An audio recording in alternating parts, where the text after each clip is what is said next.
cloud server. Webinar is being recorded. Can you tell me participants we have any members? Yes, we do. We have Robert Radigan waiting to be promoted to panelist. So And I've got him.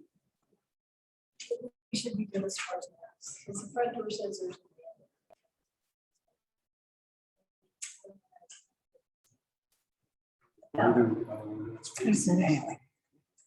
This lady is called on the county site or whatever. I think it's what she's saying. She is the San Juan County's chair for San Juan County, and there's no link. And she really needs to be part So of this meeting. it's on NM redistricting. Do you want to have her call me or is that her number? That's her I'll number. call her back. And Thanks. it's 505. I appreciate you doing it. Thank you. I will roll with it. Whatever. Make co-host Robert Radigan. Co-host attendees. Let me see if we have our Have a better map. Kylie, panelist, They'll be able to pull it up on the Bowling, Richard Mason. You mean other than what's on the wall? Panelist, Yeah, yeah, they'll pull it up. On the screen. They'll be able to pull the individual districts as well and zoom in. Lucas research and poll and promote to panelist. Great, you did it, you did it, you did it, great. Promote to panelist, Robert Radigan, he is great. Michael Kiley, allow to record local files, done. Co-host. Hey, Sonny, Yes, sir. this is Ryan Cangelosi. It won't let me start my video. You can start your video in just a moment here. Okay. You should be able to start it now. Okay, great.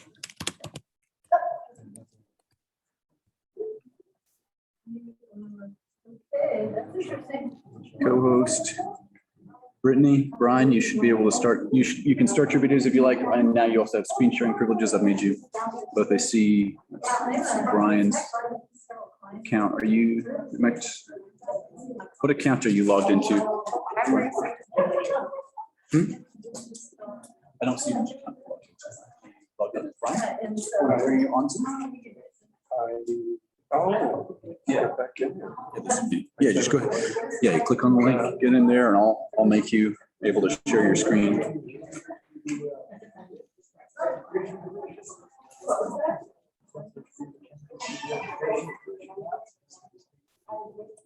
Wow. See their house? Yes, where they live.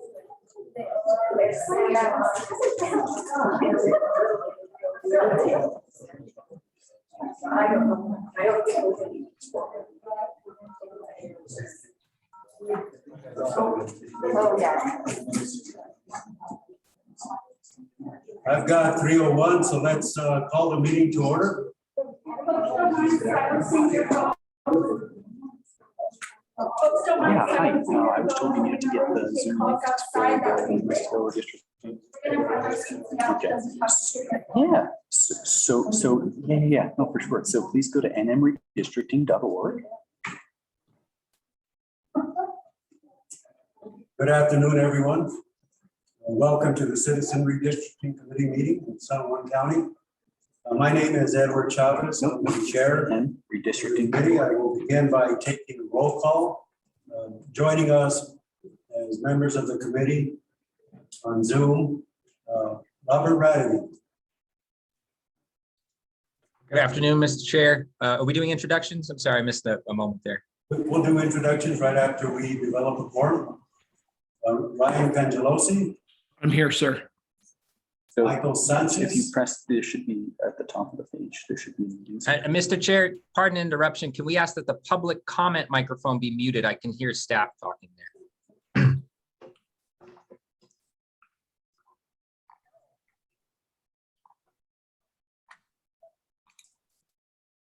Justice Chavez, that, there's no audio coming from there. It's, it doesn't have audio connected to it. It shouldn't. I'll double check, but it shouldn't. Ryan Cangelosi, I'm here. Joaquin Sanchez. Lisa Curtis, Here. Christopher Salcedo. Here. 5 of us present. We have a quorum. Now let's begin with introductions. If those who are present, if you will introduce yourselves to the public. Beginning with Robert Radigan. Thank you, Mr. Chair. Good afternoon, everybody. I'm Robert Radigan. I'm one of the appointees from to the Citizen Redistricting Committee from the Ethics Commission. I live in Albuquerque with my wife, Allison, and daughter, Leela, and I serve as the Director of Geospatial and Population Studies at the University of New Mexico. And through that, I'm the state demographer and the liaison to the United States Census Bureau. And I see the work of the Redistricting Committee as sort of the last step in the decennial census cycle, which began for me around 2015, but really took off in 2018 when I was appointed by Governor Martinez to serve as the state liaison to the local update of census addresses program.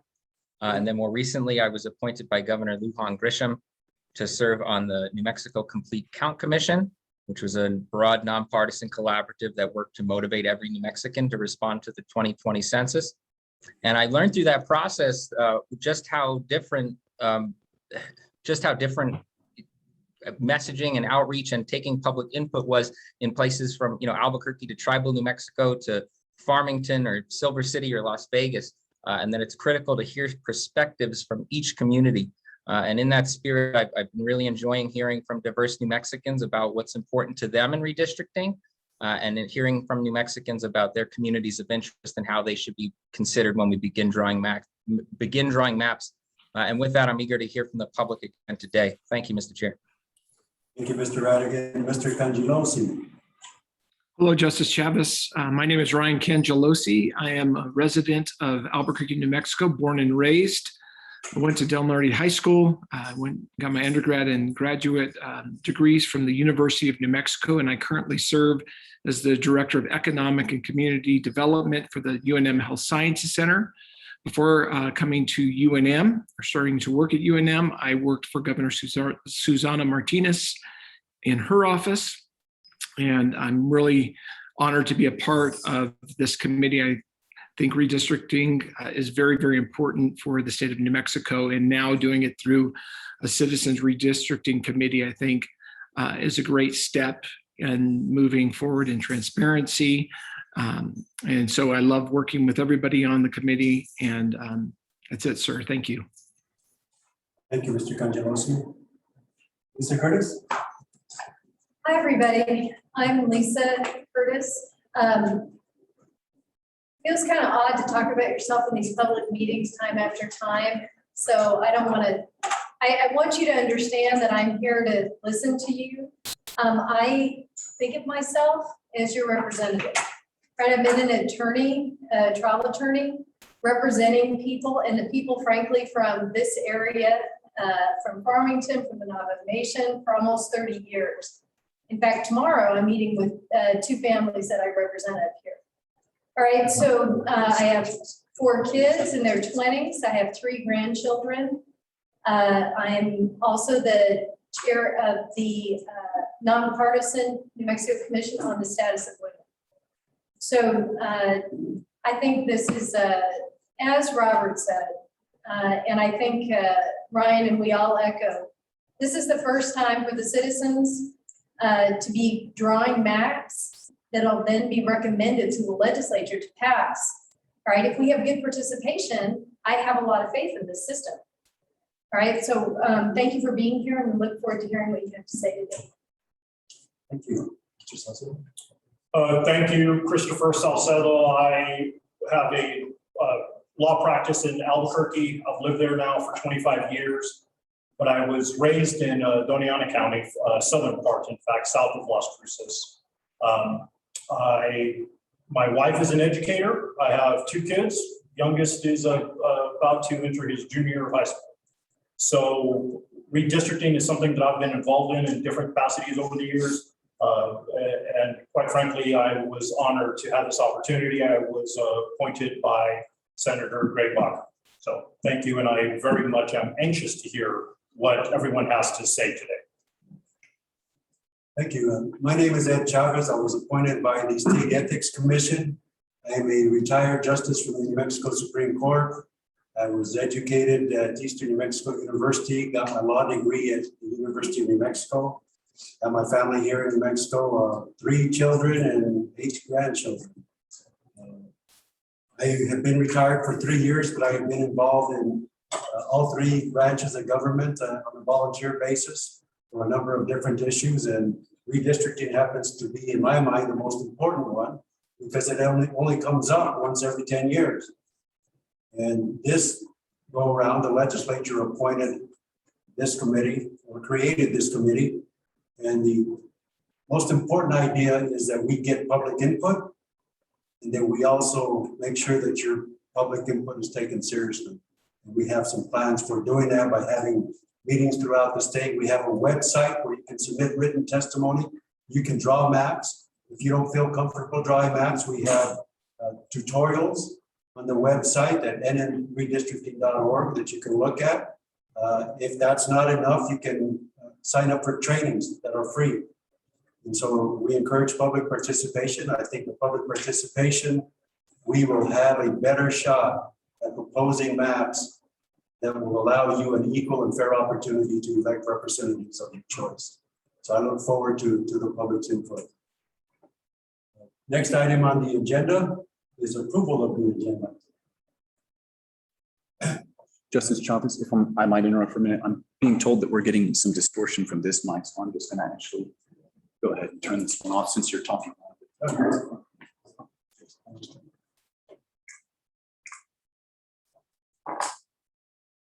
Okay, is there a motion to approve the agenda? Motion to approve the agenda. Second. Any discussion? There being done, all those in favor signify by saying aye. Aye. Aye. I unanimously approve the agenda. And next is the approval of the minutes of the August 7th meeting. I saw the initial draft this morning. We have 10 working days under the law to prepare minutes.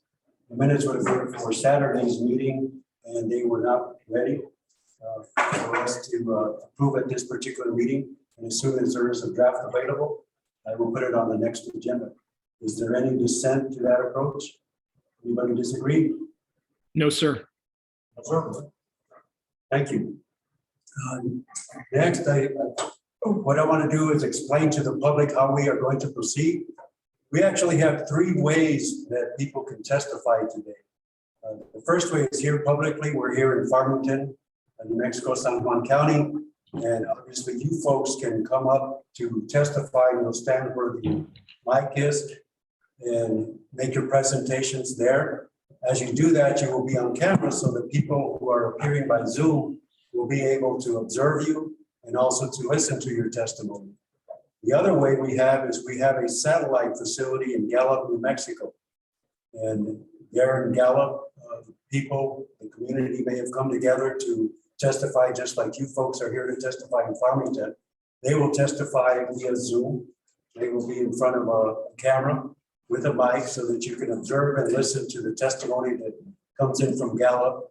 And the third way is by Zoom, those people who are at home or in their offices who are testifying, who want to testify from there.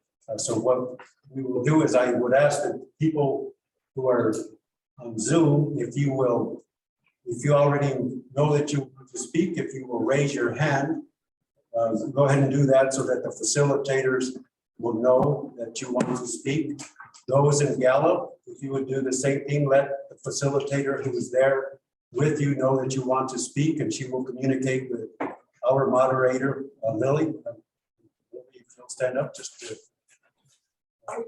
I'm going to switch you on again. And Lily will moderate. She will call you one at a time up to testify. I want the public to also know that if you want to testify in Navajo language, because that is your primary language and the language you feel most comfortable with, I do have an interpreter standing by, and he will interpret what you have to say so that the committee will have a record of your testimony.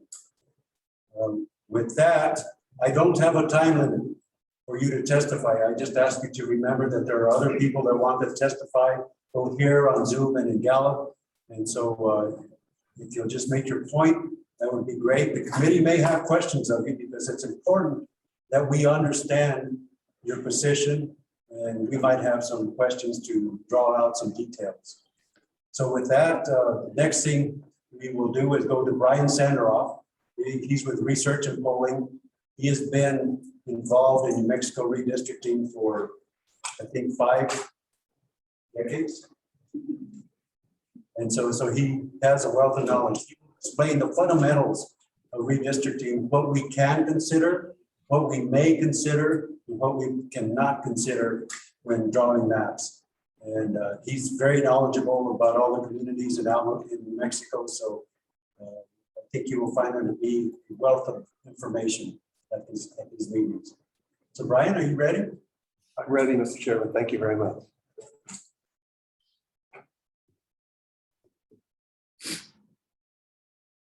All right then. Good afternoon, everyone. Again, I'm Brian Sanderoff of Research and Polling. Brittany Poss from Research and Polling, playing a key role in redistricting during this cycle. And so what I'd like to do is give a brief presentation on the principles of districting and show some local figures as well as it relates to population. So when we think about redistricting of the legislature and Congress and the like, there are pretty much 5 most basic principles. And these principles we should keep in our back of our mind throughout the entire process. Folks are having a hard time hearing you. You don't mind grabbing the Oh, mic. so not that mic, Not that Lily, one, the sorry. mic on the table, Okay, the little one. maybe Just just move it a little closer. exactly. TV next.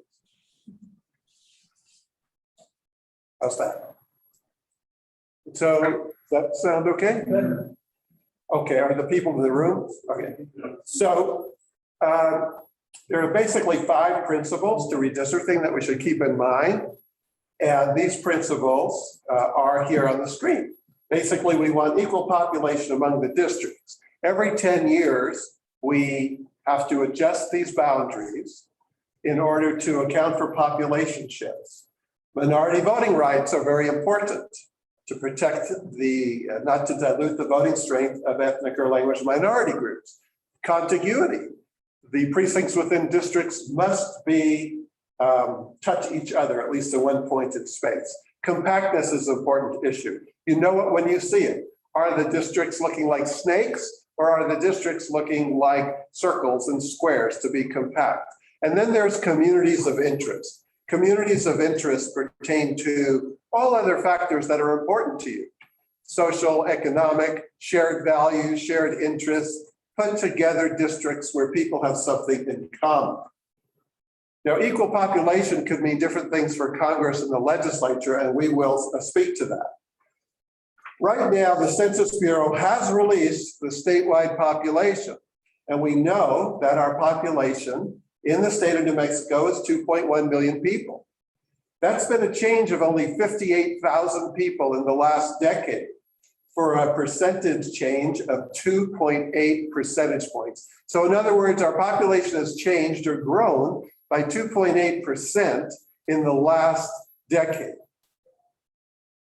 There are basically 2 ways you can grow: births versus deaths, or people moving in versus moving out. And what we've had in New Mexico is a lot of our young people have left the state, and more people have moved out than in, causing this relatively stagnant situation. Here you see how our population change varied from 2 decades ago and 3 decades ago. 3 decades ago, we grew by 20%.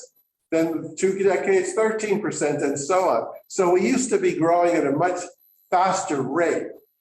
For redistricting, this is important because if you have a lot of growth, and if that growth is unequal geographically, some areas of the state gain representation and some areas of the state lose representation. Look at that graph right there on the screen, and you'll see that since statehood, actually statehood was 1912, but here you see 1910, we see dramatic growth throughout our state's history, with pretty much the exception of this last 10 years. We're going to skip the statewide populations and go to regional counties. Okay, let's look at where we are today, San Juan County. By the way, these county estimates are estimates. These are Census Bureau estimates. We'll have the actual data this upcoming Thursday. The Census Bureau moved up by a few days when we'll be getting the official county data. But look at San Juan County. In 2010, a population of 130,000, Census Bureau estimates now only 123,000. So if the Census Bureau estimates are correct, San Juan County may have lost 6,700 people in the last decade. And so that's very significant because each district must have, equal population. And so if your district's lost population, that could affect representation. 2 decades ago, San Juan County grew by 14%. But look at that, 5% loss in population. McKinley County we see as well. McKinley County has lost, estimated to have lost 668 people and have lost about 1% of its population. Cibola County is estimated to have lost 3%. Now we show you Sandoval County here below the line. So in total, San Juan, McKinley, and Cibola have lost 3.6% population estimate. Below the line, Sandoval County. Why do we show it? Because many of the Native American districts include the Sandoval Pueblos, the 7 Pueblos of Sandoval County. But unfortunately, in Sandoval County's growth, it's more in the Rio Rancho area, we estimate, not in the area where there are lots of Pueblos. And then Rio Arriba County we show you as well, because Jicarilla is in Rio Arriba, the Santa Clara is in Rio Arriba. And so it too has lost population. So this will affect your districts. Farmington, Aztec, and Bloomfield, are of course a big part of that San Juan County, and we'll have to watch those districts as well. Regionally, sort of what you just saw, San Juan, McKinley, Cibola lost 3.6% estimates. So what's the ideal population of a district? The ideal population of a district is simply taking the population of the state, the 2.1 million, and dividing it by the number of districts. So when it comes to your state house seats, the ideal population is 30,000. An ideal population in the state Senate seat is 50,000. We'll watch that because we saw in San Juan, McKinley, and Cibola a loss of some population. And so what that usually means, if you haven't kept pace with population growth, what it usually means is that the boundaries of your districts have to expand a little to pick up more people. Now, we talked about equal population. But there are different standards for Congress. So the CRC and the legislature will be redistricting Congress, right? We have 3 congressional districts. There, we're going to be shooting for population deviations of 1, 2, 3, 10 people, almost identical populations in all 3 of the congressional districts. But for our legislative seats, our state house and state senate, those seats that you have in the Farmington, San Juan, McKinley area, here we're allowed a little more flexibility. When we look at the smallest district, when we redistrict, and the largest district, the population deviation can't be more than 10 percentage points. So we have some flexibility between the smallest district and the largest district, but we can't have a deviation of more than 10 percentage points between the smallest and the largest. One very important issue in the Four Corners area, in the areas where we have Native American representation in our districts, is do not dilute the voting strength of ethnic or language minority groups, Native Americans, African Americans, Hispanics, particularly in New Mexico, Native Americans and Hispanics, because they're populous enough to build their own districts.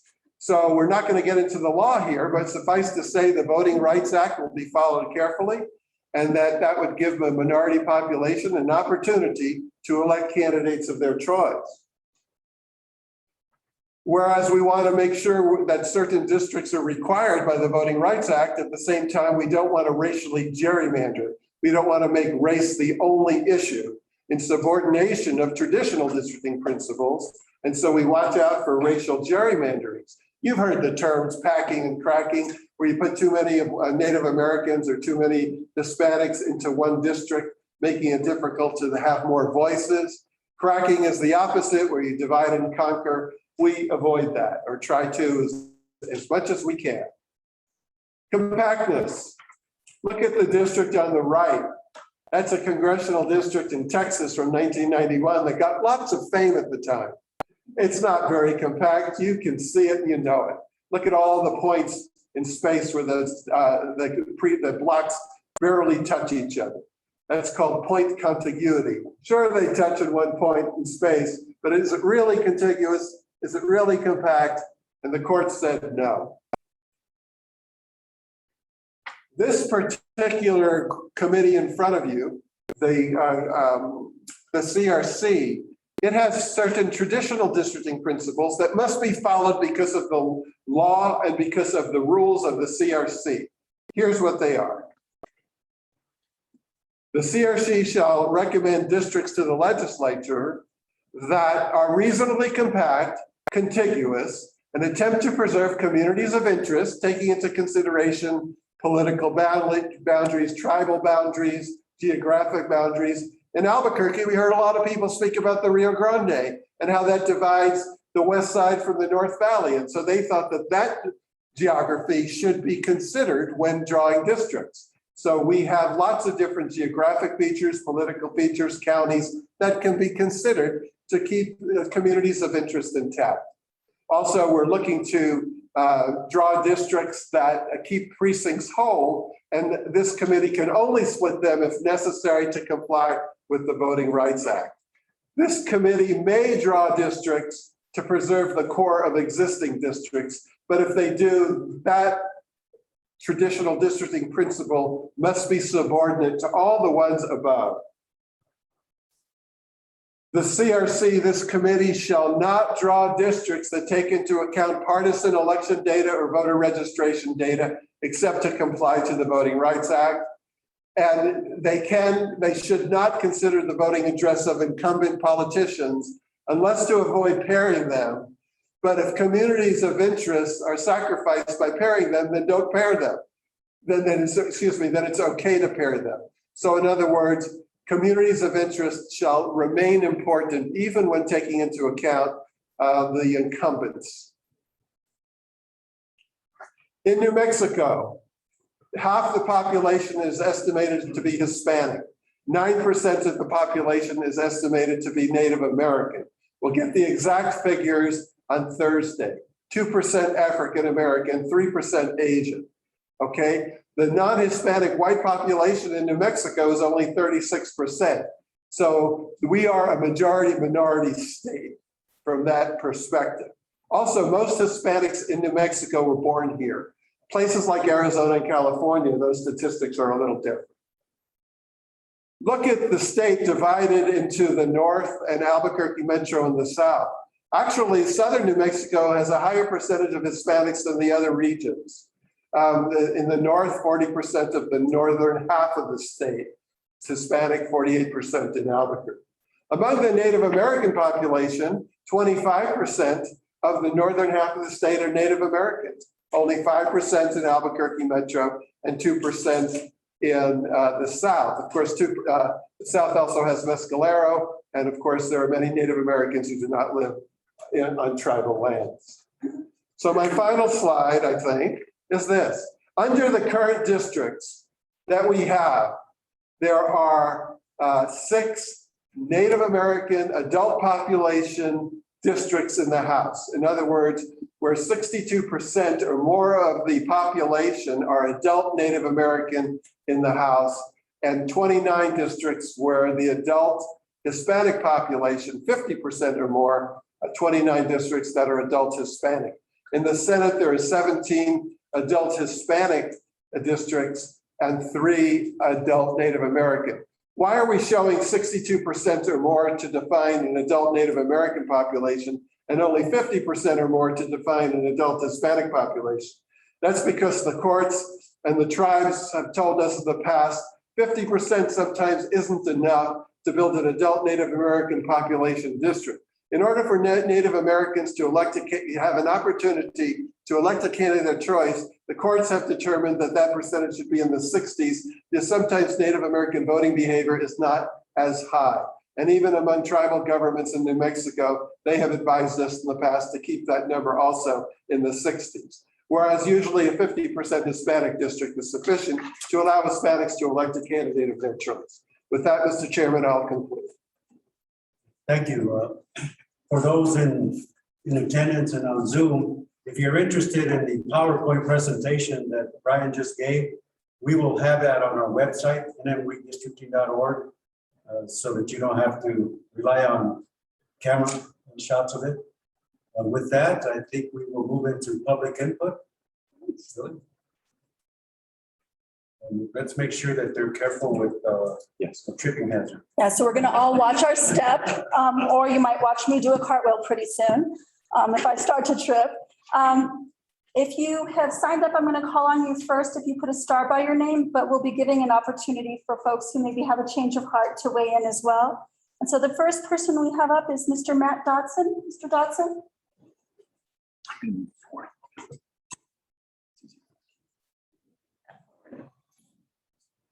While we're waiting for Mr. Dodson, if any of you want us to pull up on the screen the map that you want to talk about, one of the districts, let us know, and we will do that for you.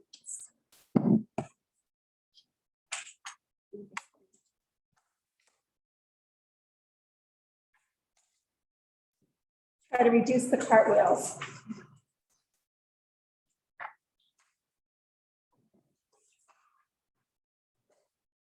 All right, thank you for being patient, sir. Yes, if I could, I would like to see New Mexico Congressional District 1.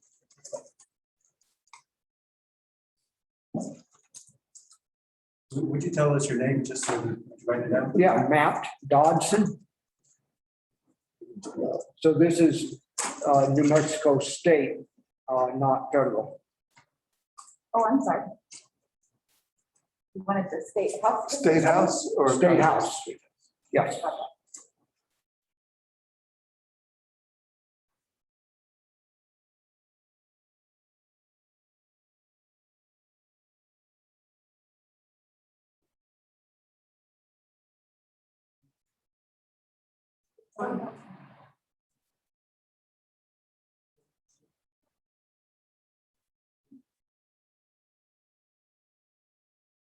Okay, is that the old district or the proposed district? Current. Current. So this bottom section that comes off like, looking like Louisiana. I believe Rob Montoya is the New Mexico member of the House of that district. Does he live in that district? Or in that Louisiana looking thing? Because why don't we eliminate that? Matter of fact, I live in that. And that really separates me from people like me, because that southern boundary, the rest of the southern boundary represents the rich part of Farmington. And it separates me from the middle and lower class of Farmington. So I would recommend that that Louisiana portion get eliminated and moved somewhere else. I don't know if I can see it. Is it precinct 32? Yes, correct. 29. 28, 34? Yes. Correct. 32, 28, 29, and 34. Yeah, so if I suspect that 20 years ago, there were two members of the House and one of them lived down there, so they tried to not pair them. But if that's no longer the case, if Rod Montoya lives up north, and even if he doesn't, please eliminate that area. Thank you. So you are basically saying you feel that that part of Farmington is different from the rest of the district and has different communities of interest? It does, yes. Would you tell us a little bit more about that, Mr. Dodson? What you think in those precincts that you're talking about? Why do you think they don't belong in that district? Just so we understand. They are solidly middle and lower class, as is the southern part of Farmington. The northern part of Farmington is solidly upper middle and upper crust. And it just makes it so, matter of fact, there's no matter, I know Gordon Glass ran in that. And it's amazing how many people know Gordon Glass. And he should have been able to have won that district. But he's an average guy, and there's no way he could have done it when he's going against the solidly basically a Republican portion of the district. So, it is really, well, it's discriminatory. So it needs eliminated. And again, that's one of those gestures, somebody went out of their way to make that. Let's unmake it. So, again, that's gerrymandering. That's what that is. So, and then I do have a question on, what about county commission? Who does those redistrictings? The county commissions do that. Our responsibility are just state districts, so that would be Congress, the State House, State Senate, and the Public Education Commission. Okay, So you would have to work with your counties. okay. That's what I had. Thank you. Thank you. Mr. Chair, may I ask Mr. Dodson a question? Yeah, sorry. I missed your hand. Absolutely. Sir, if we were to remove that portion that looks like Louisiana, but let's assume that the population doesn't change in the district, probably will, but let's assume that it doesn't. What portion of a surrounding district would you suggest we add in its place? Okay, so if you go to the right of Louisiana, there are, that area there. Take those precincts right there and add them to the north side.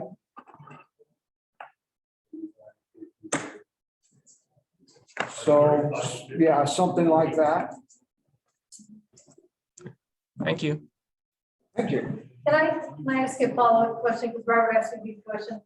So which one, I mean, is there one of those 2 or 4 that you feel like you're more closely aligned with, that the community that we would be removing from one? Should it go into 4 or 2? 2. So 4 is primarily Navajo Nation.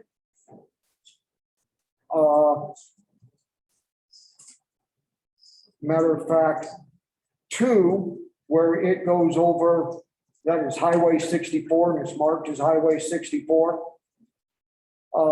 Even that portion needs to be cut off.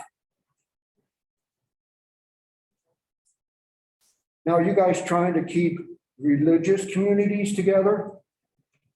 So our question really is that different communities of interest, which have a lot of different definitions. Like you were talking about socioeconomic differences, and that can be a community of interest. Is there something else that you think that we ought to consider? Well, the reason why that other portion of District 2 goes all the way over into Kirtland, and the reason that it is south of 64, that is a predominantly white Mormon area. Because if you go north, that's where the river is. That's where the irrigation is. If you go north of 64, and I've walked that whole area running for office, it's all Native American. So, it's like they have kept that so that it benefits the white population. So even that portion of New Mexico House District 2 is gerrymandered. And I can see this one much better. So yes, if you took 38, 43, 40, those and put it up into the other one.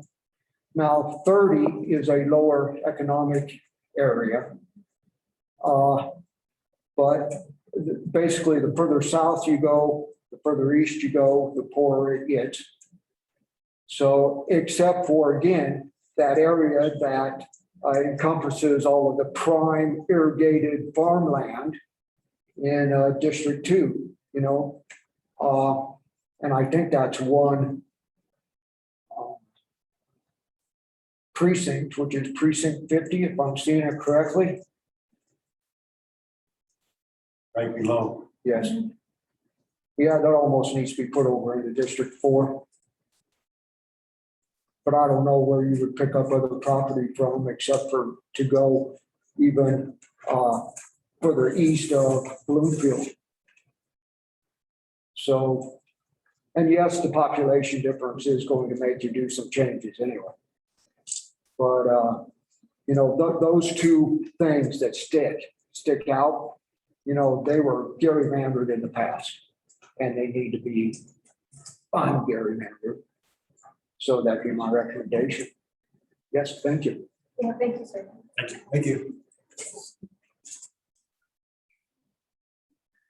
Just a reminder, if you're helping fiddle with maps and and that's useful to you, you can draw a map. There's free software that we can all access. It's at NN, as in New Mexico redistricting.org.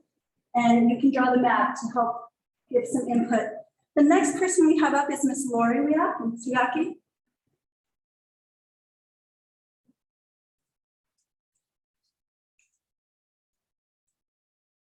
Thank you. Good afternoon, everyone. I'm Lori Wiyaki. I'm the NAC coach in Zuni Pueblo. And as was reported earlier, that San Juan County has lost about 5% of its population. And, you know, we just are also very interested in making sure that we are fairly redistricting our communities. But we need to make sure that the Navajo communities are recognized as a community of interest from both the historical and the cultural perspectives, in order that we be able to vote for those candidates of our choice. And I think it's important because, you know, we're dealing right now with the changing economy. A lot of Navajo communities are dealing with solar or trying to do more renewable energy type projects.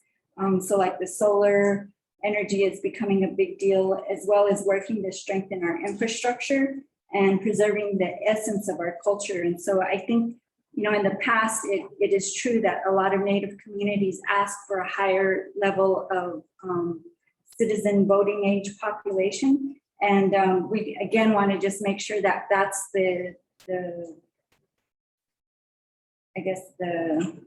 that's the bar we're trying to reach, rather than just a regular population. Because Navajo people, Indian communities are a much younger population. So a lot of times I think it's important for us to begin to also make sure that we have that citizen voting age population. And then I think the other thing is that, you know, many of our tribal communities are still waiting to see the final data to better understand what the actual numbers are. And so I don't have a map of choice right now, but we have been hearing from a lot of our communities who are gaining more interest in voting and are starting to pay attention to how our different leadership are helping or maybe not being so helpful to our communities. But I guess then just the last thing I want to say is that we don't want any retrogression in terms of the amount of Native districts that we currently have. We think that, you know, across this nation, it's important that New Mexico's Native American communities really have those Native American districts at the 65% or higher, 63%. It has really helped us to bring our voice, our concerns into the different legislative and political bodies, which is how we've been able to find allies, to bring people to understand the lack of broadband, the lack of water infrastructure, and even the changing, shifting economy. That's something we don't want to be left out of as New Mexico moves towards the energy transition. Again, a lot of times decisions are made at different tables. And so it's important that we have those candidates of choice. So thank you. Thank you. Any questions? Yeah, Mr. Chair. Yeah, I appreciate your comments, and I just want to make sure I'm clear. Do you have a specific percentage in mind for voting age population? I heard you say 60, 63, 65, or is that simply a range? So I'm part of a working group. I'm actually part of the Pueblo Governor's ad hoc committee, and we are still wrestling with a lot of that language. But for me personally, it's a range, but I think the committees themselves will have a more specific position as soon as the actual data comes out. So I think that's, but I do believe that the 60% and higher is something that is has been helpful to our communities, making sure that we actually have a participating electorate and are able to choose those candidates of choice. Thank you. So, Ms. Bianca? yes. So we've had several meetings up to this point, and I know there was an issue about San Juan County determining districts and looking at whether chapters were going to be looked at as district. potential precincts. Mhm. And I just wanted to know if there'd been any resolution of that issue. So in drawing maps, we kind of understand where we're drawing. So I will defer to the Navajo Nation Human Rights Council for that specific, they're the ones doing a lot of the footwork on that. And so I feel like they're the better group to answer that. And I think they might have a representative here today to speak to that. But I will also say that as somebody who has done get out the vote type projects, it has been super hard to understand where precincts, vote sites, making sure that we have poll sites that are open. It's a lot of work to figure out some of those details. So as much as possible, that could overlay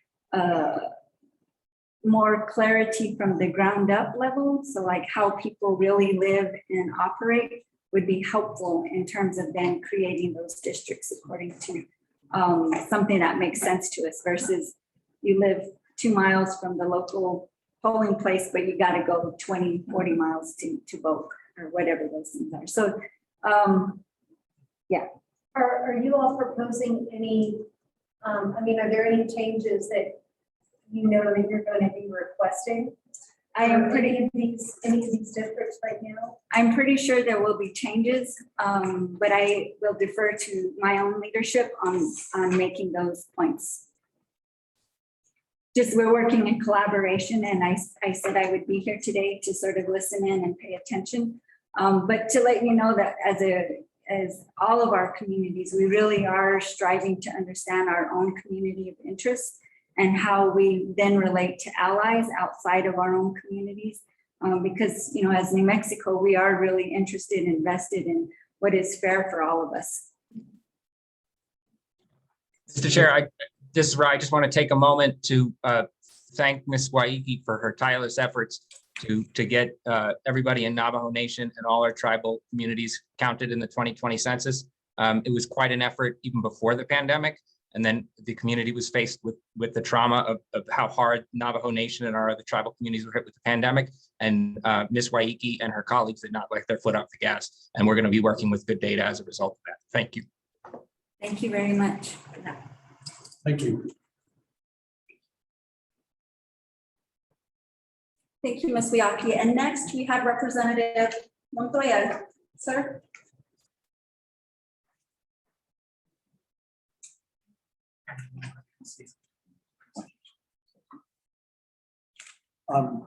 Real quick, is there any way we can return to the San Juan County map? Yes. The House District line or? House District, we have the surrounding areas. Surrounding.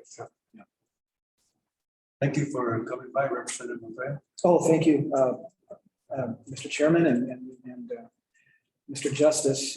Thank you for being here. Thank you for taking on this role. It's a very serious role, which in the past has been dominated strictly by politics. So this is something that I worked across the aisle with to try and make sure that we could have, if at all possible, some fair redistricting maps, something that we hope for. I worked across the aisle with folks who you might not think common cause in other states where maybe there are Republican majorities. Common cause is as being consistent, which is, I think, saying let's have as many competitive races and as many races that represent the population of the states fairly. And so thank you for taking this up. I know you are retired, or you've got better things to do than to sit here and have people who maybe don't have a high opinion of state government. And so thank you for taking this on. Everyone who's here, members of the committee as well. I know they're going to work very hard, and we were very pleased to see that there were only 2 dissenting votes to the legislation that created this committee. And I spoke with both of them, and one of them said they actually agree with the concept. They just weren't sure about the criteria. Yeah, so actually it wasn't that close up until the very end. There was some negotiating that took place, and it was in the middle of that. And as a matter of fact, I don't know if you saw that it happened late in the session as well. So as a matter of fact, had to twist a couple of arms to make sure that we. That sounds like democracy. You know, it's, everybody is worried. Everybody's worried that they lose some ground. And I think that's fair. This last year, once again, I know we're not supposed to look at it in partisan terms, but this last year, 43% of the population voted for Republicans in the legislature. Not enough in enough districts for it to happen, but with 31% of the population being registered Republicans, that means it resonated with a fair amount of folks. Regardless of that, even though we're 31% of the registration and receive 43% of the votes in both chambers, we're almost at a super minority status. And I'll get to that here in a minute. But if we could, I'd like to address a couple of things in House District 1, House District 2, 4, 3, and 5. It was suggested earlier that House District 1 was gerrymandered from House District 2. In reality, House Districts 1, 2, and 3 all perform at about just almost 70% Republican votes. That doesn't mean they're registered that way, but the votes that are garnered in all three of those districts are nearly 70%. So I don't believe that was the reason that took place. I think that was specifically trying to find a population base to squeeze into District 1. District 1 really has quite a bit of very, very poor population. If you look at a lot of the rural portion going all the way up to the border to Colorado, it goes up on the La Plata side. It goes all the way over to Light Plant Road in Aztec. So in between there is Spencerville, behind the mall. That is all very, very low income. I actually grew up in House District 2.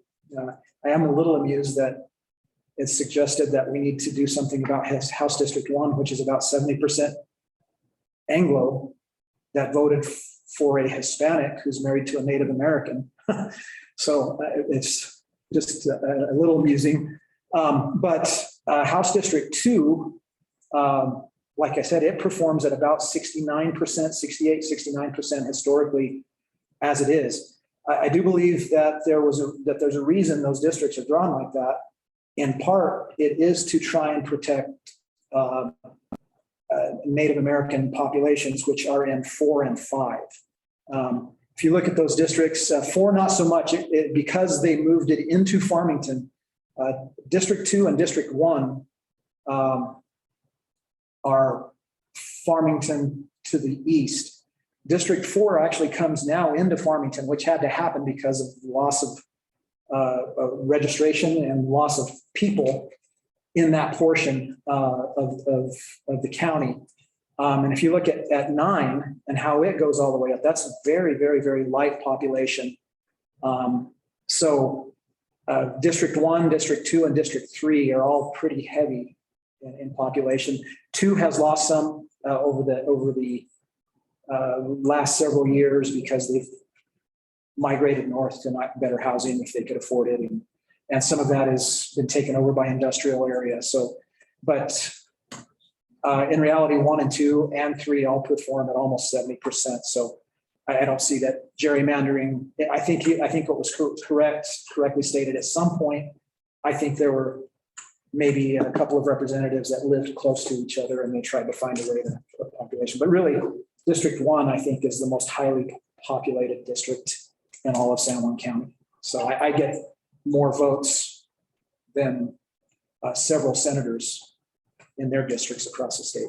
So do you think that population represented has increased in District 1? I believe it has. I believe, but also I know it was mentioned, and we've talked ad nauseum in the legislature that San Juan County has lost population. And I'm a realtor. My wife and I are realtors by trade, and you see that when housing, when it becomes a buyer's market. You've heard them say a buyer's market. San Juan County is solidly a seller's market right now. We are very similar to Albuquerque. We have traditionally we had 600 plus homes, 600, 700 homes on the market at any one time. Currently, we're in the 200 range. People are moving in here like crazy. A lot of folks from Colorado, a lot from California. We're having a huge influx. And of those 250 or so homes that are currently on the market on the MLS, half of them are under contract. So in reality, a house comes on the market. We just put a house on the market 2 days ago in Aztec, and we had 2 offers the first day, and we had 10 showings, and they're offering at whatever is listed or higher. And in many instances, you get the buyers in a bidding war. You go back and say, give us your highest and best offer. So what I'm really worried about is the census took place during COVID, and it took place after an out-migration of oil field workers who natural gas prices were stagnant or low, and people moved to, as you know, South Dakota, to Pennsylvania, to the Permian Basin. But a lot of those jobs have kind of ended, and people who had left kept their homes and they've moved back. I'm very concerned that the data is going to be not accurate. And the county manager's here today, and I don't know if he's going to get a chance to talk, but there's been some discussion about capital, about gross receipts. Gross receipts are through the roof in San Juan County, and that's during COVID. That's during a time when shops shut down because they were not allowed to be open. But gross receipts are up. So, and they've been up for about a full year, if not a little more. So I am concerned that we're tossing around this 5% population decrease. And I think that was the case because we knew that coming up. We saw the out-migration. We saw enrollment drop in our schools. Enrollment's back up again. So I'm concerned that San Juan County is going to be punished with old data. So just briefly, I wanted to talk about that, but if I could, that's not even what I wanted to talk to you about. But before I go on, does anybody have any questions about that, Mr. Chairman? Any questions about what the representative said so far on Zoom? Mr. Angelosi or Mr. Redigan, any questions? No, sir. No, Mr. Chair. Thank you, Mr. Chairman. I've noticed, once again, I'm a political junkie. I was a county chairman here before running for office and serving in Governor Martinez's administration. But I've noticed several maps have been already submitted to the committee, and I'm concerned we haven't even received the census data yet. And so people, for whatever reason, are assigning and whatever their preferences are, and it's not based on anything scientific. So I'm a little concerned that the committee even consider any of the maps that have been presented up to this point. The ones that I think come after Thursday, after the numbers are out there and people have a chance to look at them, I think have a little bit more credibility. But one of them, part of it, Representative Montoya, is so that people can learn how to draw maps. They are advised that it's old data, it's old population, old precincts. But after August 12th, we're going to share that information in the districtor so that they will have the accurate data in which to draw maps, and hopefully they will have already experimented with map drawing and be able to give us some good information. thank you for that. Thanks for raising the point. Yes, I was just concerned because there was a lot of maps drawn and I have no idea. It's 10-year-old criteria they're working on. But a couple of the maps that I thought curious as well were for the congressional races, which I don't have a dog in that race. I don't see how Congressional District 3 could be changed in any way that it become more competitive than it is. But looking at that and looking at that pie shape into Albuquerque, I have a real concern with that, because I think if you went with something like that, there's a possibility that Albuquerque ends up with all 3 members in Congress. That is a real problem in the state. As Mr. Sanderhoff mentioned earlier, in the congressional, in Congress, one of the chambers is kind of the equalizer for the small states. And that is every state has 2 senators. Well, in New Mexico and other states that have this exact same system, we end up with both chambers where the majority of the population, the majority of the money, the majority of the influence all goes to Albuquerque. To some degree, Santa Fe, to some degree, Las Cruces.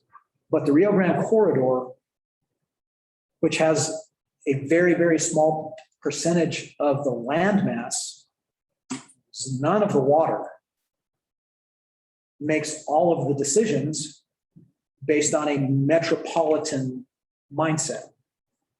And I think that's unfortunate. I think that's unfortunate because, as we've seen, the Navajo Reservation has seen this. I think the other Pueblos have seen this as an out-migration of population, meaning they're having the same amount of land, the same amount of roads, the same amount of infrastructure to be responsible for, and a smaller percentage of state government to make those decisions. And if you look in particular at the other party, I'm trying not to be too political here, but all of the leadership in both the House and the Senate is either from Albuquerque, Santa Fe, or Las Cruces. So the whole rest of the rural part of New Mexico doesn't even have a fighting chance over the resources that are in their own neighborhoods, water in particular. So I don't know if there's any way to be able to mitigate that. I do know that there is a 10% variation that can take place. If I would hate to see in rural communities a variation that is high, that we pack a lot of people into a district because of communities of interest and other things. Because I think what's going to ultimately happen is the more we do that, the more influence that Albuquerque is going to get. If we're going to go a little heavier on population, I would suggest the metropolitan areas, which already have undue influence in the legislature. Maybe we go with a little higher percentage.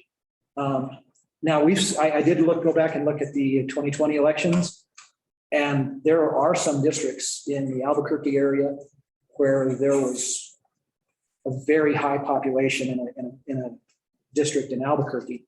And I think what happened there was, I know a friend of mine, David Adkins, served in one of those districts, and it doubled in about 5 years just because of the population influx at that point.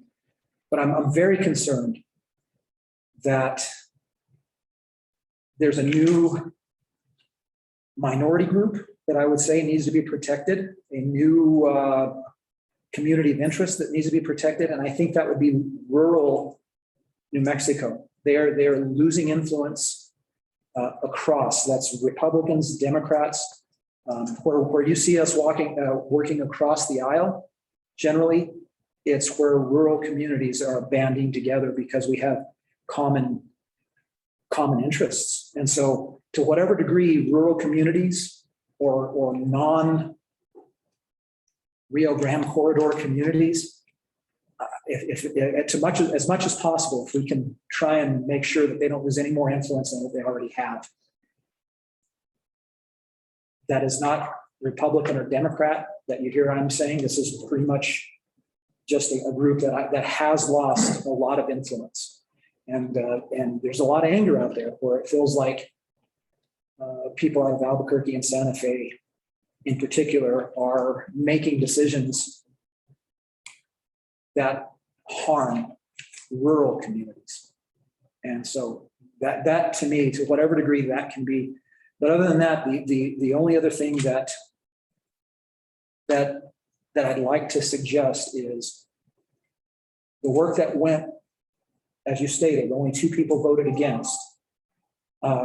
We were very specific on the language. We wanted to make sure that as much as possible, we could get 3 to 5 maps to the legislature that tries to protect everyone as much as possible. And other than seeing a group of folks come in and just stand here and say, I would really like to see this cut out this way and this cut out that way, I would really encourage this group just to do what was pretty much unanimous, and just try and draw as many competitive districts as possible. People have a choice, but make sure that folks who are worried about losing influence, and you can see it there, what I just described, everybody, as a matter of fact, I would dare to say that 90% of this group is either from Albuquerque or Santa Fe, or so once again, it's always the rural communities that are up against the wall. And here in San Juan County, what you see us do is you'll see the 6 or so legislators that can work together. We work together. We got our capital outlay dollars and we go and fund big things that are going to help the community, because you might live in my neighbor's district, but you might work in my district, or you might. So here it's very different. Whereas Albuquerque, you see really dumb things sometimes where capital outlay dollars are spent, band equipment, but they got so much money, and you might have a small square portion of a city to spend that money. So you buy playground equipment when people on the reservation or people in the rural communities are having a hard time keeping their roads maintained. So I guess today that's my biggest issue, is as much as possible.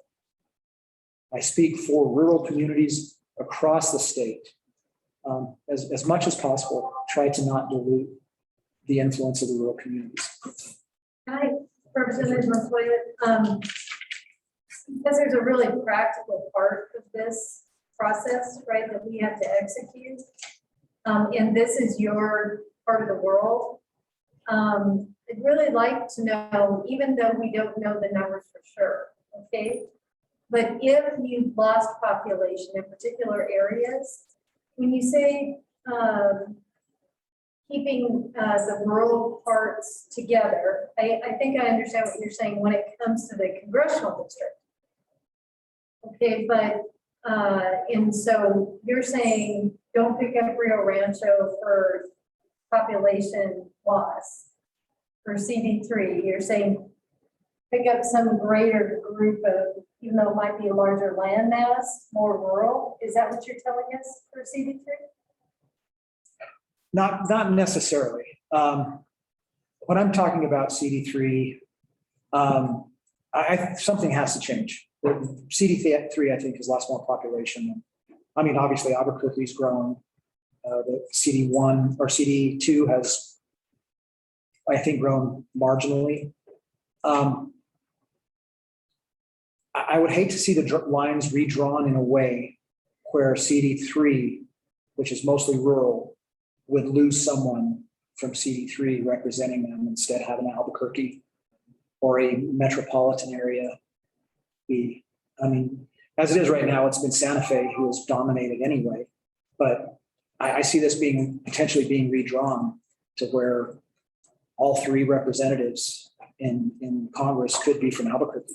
I hear what you're saying, but that's the reason I'm asking the question. So are you talking about, instead of taking, because we have like this very practical job we have to do, okay? So if we have to pick up population, you're saying don't take it from Rio Rancho, but instead go out on the sides somewhere to pick up rural, because that would be my suggestion. Okay, and I appreciate that, because I just want to make sure that I was following you. And then as far as the districts are concerned up here, right?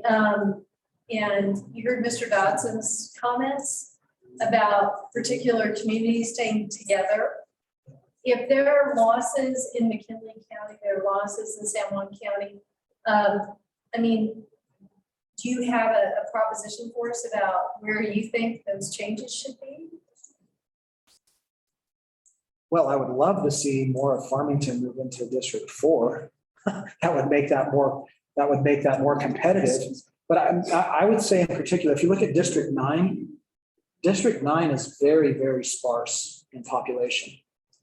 And you might want to move it up into District 4 a little bit, or into District 5 though doesn't have a lot of population either. It's a lot of land mass without a lot of people. If we're going to make those, I mean, we can't have any less than 10% variance between the most populous and the least populous. You're going to have to do something with 9 and 5. I think 4, you can steal some from there. But when you do, you're going to make it more competitive, which I think is fine. I don't know that there's any other choice. If all we're doing is moving it back between 2 and 1 and 3, those are the 3 most populous, population centers in San Juan County, and we're just going to be shuffling the saints. I don't know that it's necessarily fair either, because during COVID, it was hard to count. And I think you'd hear on the reservation, it was really hard to count. So, but once again, the numbers are the numbers. You can't put phony numbers in there based on. No, we're going to be, there are rules about that stuff. So Right. that's why, since we've got to get, about 30,000 for all House districts, and 50,000 for all the Senate districts, I just wanted to know if you thought there were particular communities of interest that, or assuming that there's not some big radical change, right? I mean, to try to keep those districts substantially similar, but change the precincts a little bit, just to get, so the population equals out. Do you have a suggestion for us about that? Well, even with the population loss, I don't believe that most of that came from those 3 districts. I think you're going to end up having to move into San Juan County with probably all 3 of those, Farmington area. You look at 1, 2, and 3, I don't believe what was stated earlier as far as the community of interest just being 4, because there is a lot of 4 throughout all of those 3 districts. I think 1 is probably going to have to move a little to the east. 2 can probably pick up a little bit out of 1 on the bottom.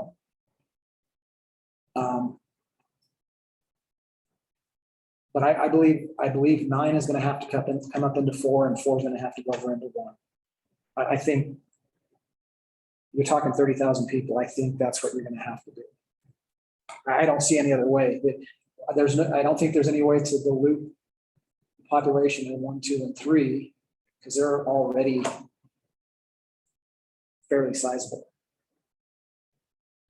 And recognizing the Voting Rights Act issues really apply pretty heavily to the Native American population up in this area. And so just that's. I think with 9, like I said, 9, you're going to have to do something with. The problem is 5 has lost population.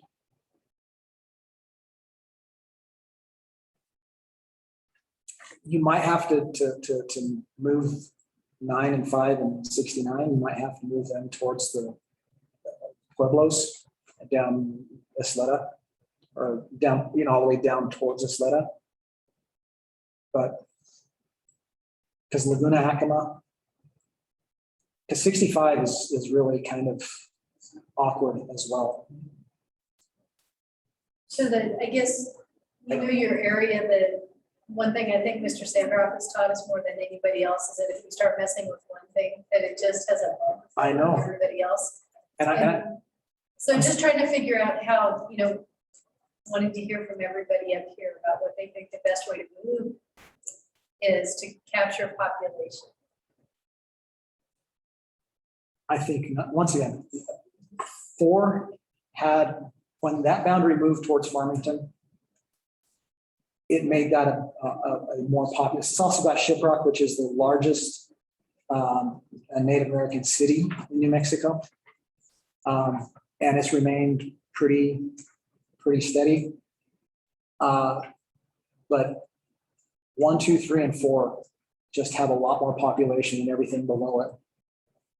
So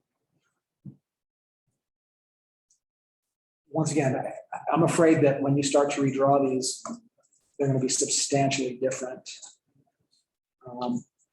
Just based on that, 30,000 person population per district-ish.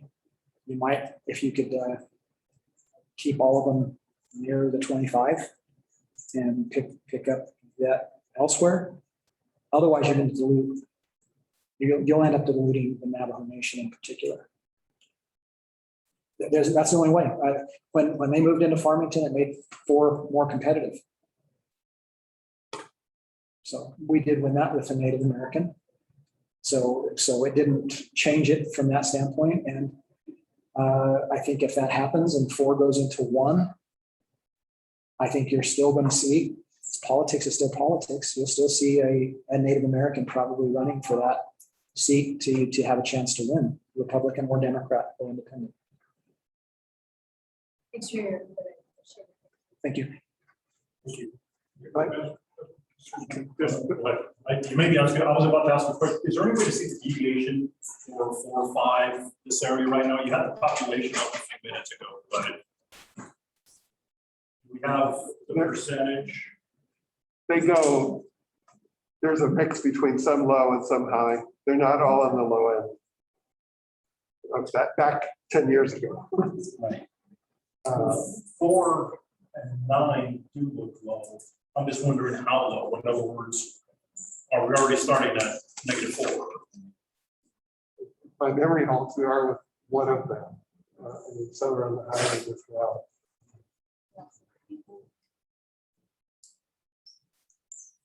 And what's 5? 5 is that population of 28. Oh, okay, that's one. What's the problem we have, though, is all of those numbers are what we use to redistrict. And at that time, they were pretty accurate. So.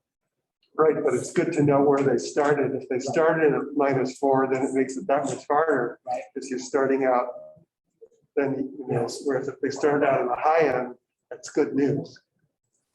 If I could just put a little perspective into this. So, let's sound like it. So I'm going to speak to the objective of the. Can you speak up a little more, sir? Yes. Thank you. From the perspective of this map and what the intent was, overall intent. Yes, a couple of places in Farmington may have happened because of the incumbents at the time. Yes. But the objective was on districts 1, 2, and 3, which are Farmington, Aztec, and Bloomfield, and surrounding areas just to get the right population. The objective was that Farmington, Aztec, and Bloomfield, 1, 2, and 3, have certain communities of interest. Then a few outlying areas, Flora Vista, Cedar Hills, were added just to get the population right. The objective was to then keep out of the Native American areas that were more rural and that they had their own communities of interest. But as the representative said, District 4 didn't have enough population, so it had to sneak into Farmington slightly to pick up enough population, but still 4 is a solid Native American district. 9 and 5, 9 is half a gallop, then it goes all the way up skirting Farmington. 5 has the other half a gallop, goes up the reservation skirting Farmington. 65 are the 7 pueblos in Sandoval County and Torreon and Navajo tribal land and skirting Farmington. And so what's happening is all the 69 takes in a lot of Navajo and Pueblo land and skirts Farmington. The objective was for 1, 2, and 3 to have as little Native American population as possible, maintain communities of interest, and then allow the Navajo, Pueblo, Jicarilla to have 6 Native American voting age districts. The pressure we're going to have, as we heard from the representative, was that all those areas probably, at the time the census occurs, have lost a little population. If the Census Bureau is right, it's down 6,700. So if 1, 2, and 3 are lacking a little population, they may have to sneak a little more into the Navajo land. That's what we hope to avoid. If we bring in new population into the entire region, let's say from Sandoval County, then that starts reducing the percentage of the Native American districts, trying to keep them over 62, 3, 4, 5%. So it's going to be the kind of thing that we won't be able to resolve until we see the numbers. And then either you have to add a little more population into the region or not. But it is a San Juan, Cibola, McKinley problem. It's not just it's with Rio.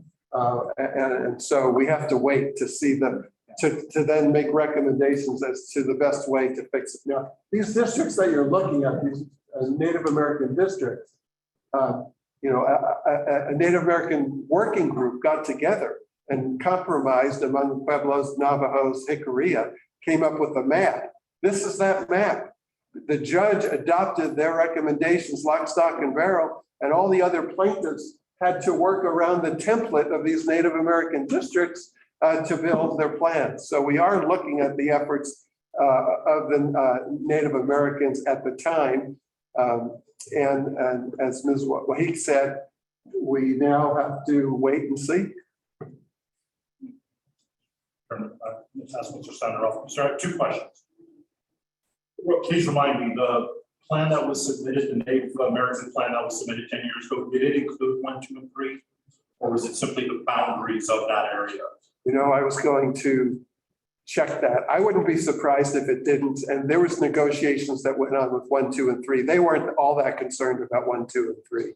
They were just concerned with 4, 5, 6, 9, Right. 65, and 69. Second question, the percentages you have here, population by race, is that total population or is that VAT? This is total population, I can show you. Oh, okay, so we can do both? So the total population would have to be within the plus or minus 5. The voting age population is where they're all 62% or higher. So that's. This is voting in population. That's voting.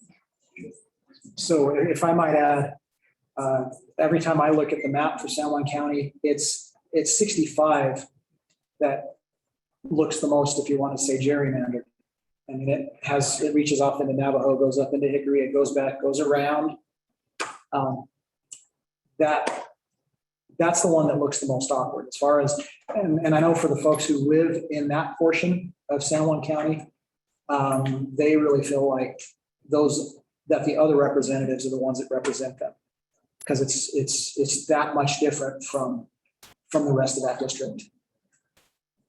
So you might be able to fix 4, 9, and 5 by taking that portion south of Bloomfield and south of Farmington in the Navajo Nation. So that's a possible answer. So anyhow. Thank you very much. Thank you. Wanted to, for the record, welcome Member Michael Sanchez. He's on, is that correct? Yes, Justice Chavis, he is. And he has the ability to unmute himself whenever he likes. Lily, next. Yes, next up is going to be Mr. Hernandez, but he's grabbing some water. So while we're waiting for him, we will have an opportunity for, it's outside. So Damien on telephone.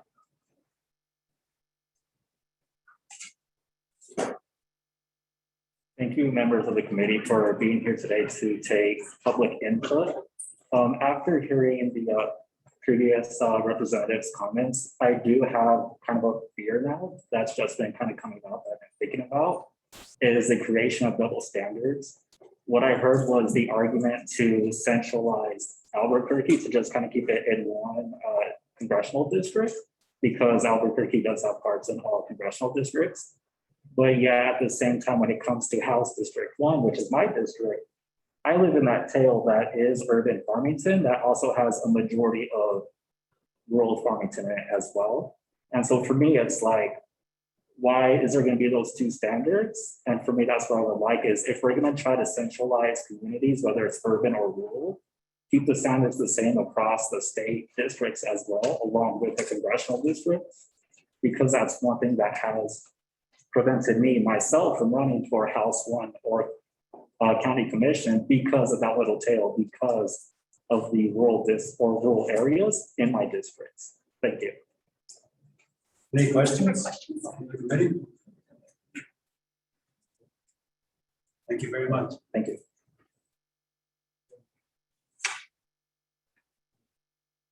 Next, we have Mr. Joseph Hernandez.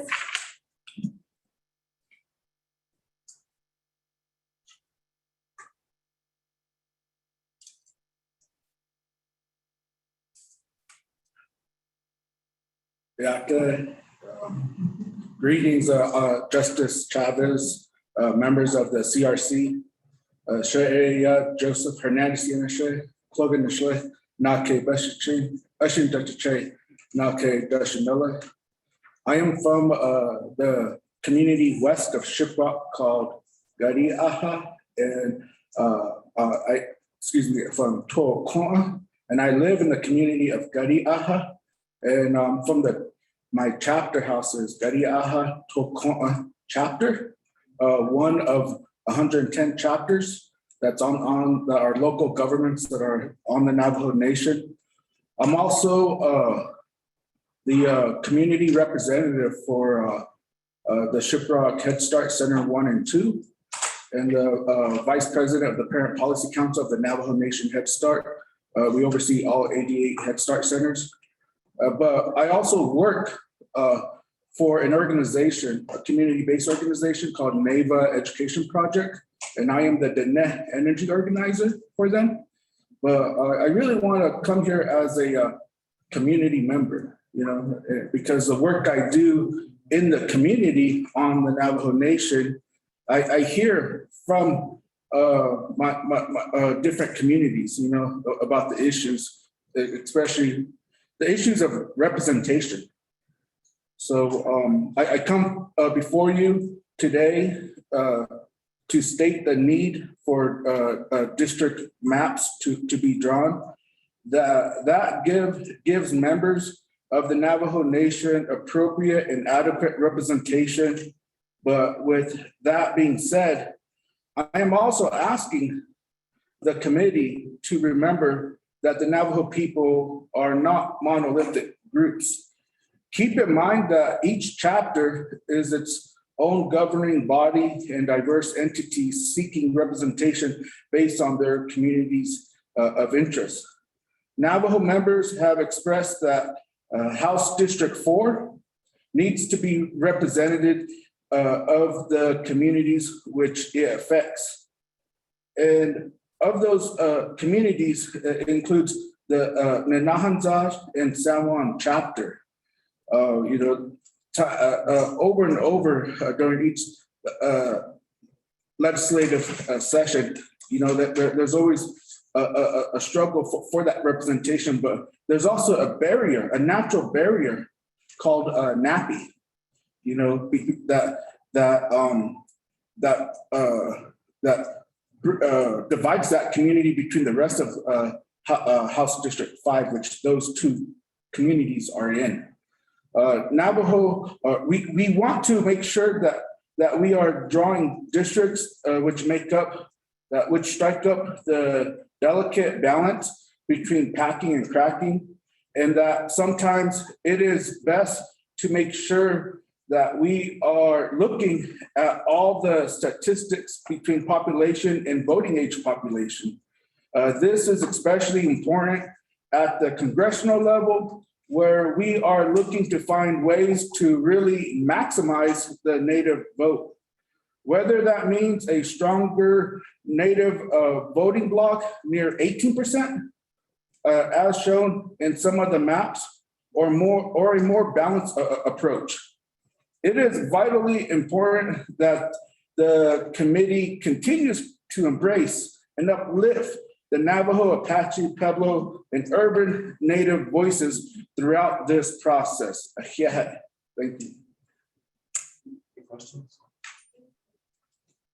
Go ahead, Chair. Brian, I wonder, okay, can you pull up the House District 4, but with precincts?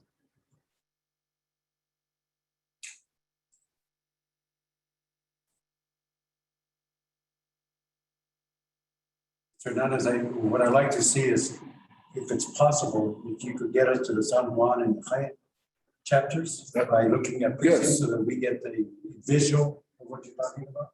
Nahanza chapter, excuse me, San Juan chapter would be, you see in the House District 5, where it goes up. San Juan chapter would be, if you were to divide that up, that top part, San Juan chapter would be to the left. It's near San Juan River. And they do have their local government is located there as well. Then to the right of that, up on top, again, this is that section that goes into House District 4 right there. So yes. And so the Nahanza chapter is to the right of that. Yes, it's right there. Yeah, right in that area. So, and again, from where that mouse cursor was down below, like especially where it levels out with House District 4, that whole area is farming land.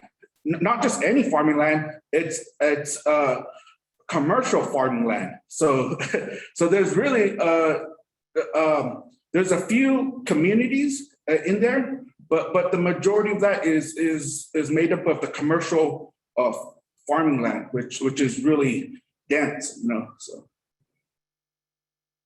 And this is just some of the concerns that while I've been organizing in those communities, they've just brought that to my attention, numerous times, whether it's chapter officials or community members. So, thank you. Other questions from the committee? Mr. Hernandez, can you please just clarify for me? You talked about a natural barrier. I believe you said NAPI. Did I hear that right? And could you explain that to me? Yes, Navajo agriculture product industry. They have I guess it wouldn't be a natural barrier. It would just be a barrier that's there because of the agriculture production that's in process, which you can't move there because it's unless it's in the designated housing quarters that are already existing. But yeah, so that in itself, is like a barrier from I guess say representation within the rest of the House District 5. Where is that located? Hernandez? That NAPI, where is that located? Which district? NAPI is a large farm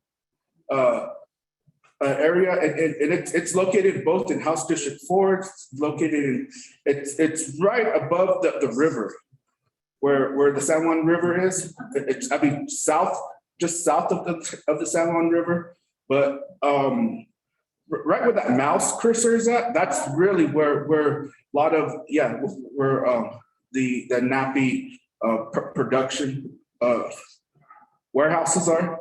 So should everything around NAPI stay in 5, or should it go to 4, or is there a consensus about that? I would have to defer that to the Human Rights Commission, who really understand this issue. And I definitely think that they would definitely be the best ones to make that decision. But I know north of that, the communities there have expressed interest to be included in House District 4. Any other questions from the committee? Thank you, Mr. Hernandez. Thank you.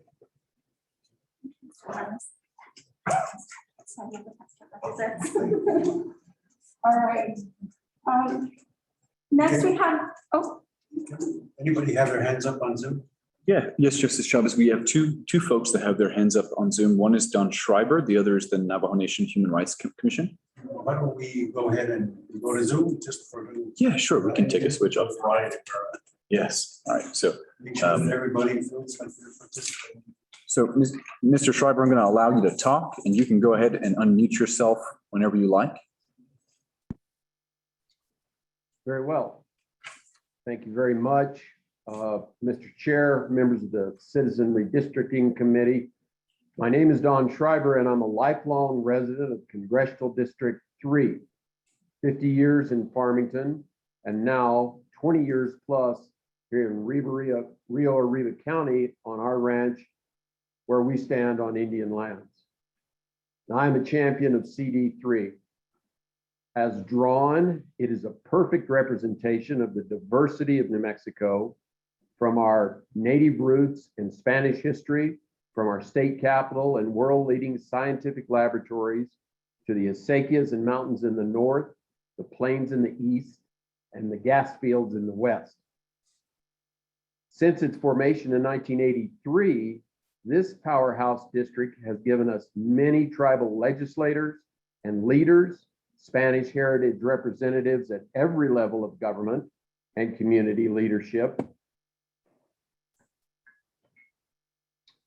And counting just 3 of our former congressmen, CD3 has produced 2 United States senators, a governor, 2 US ambassadors, and a Secretary of Energy. That is the power of our diversity. Mr. Chairman, members, your rules of procedure define traditional redistricting principles to mean, as Mr. Sanderoff stated, compactness, contiguity, preservation of communities of interest, taking into consideration political and geographic boundaries, including the boundaries of Indian nations, tribes, and pueblos, and that perfectly defines New Mexico Congressional District 3 as it was drawn in 1983 and as it stands today. We must not allow gerrymandering to dishonor the diversity upon which this district was established. To change it ignores our New Mexico heritage.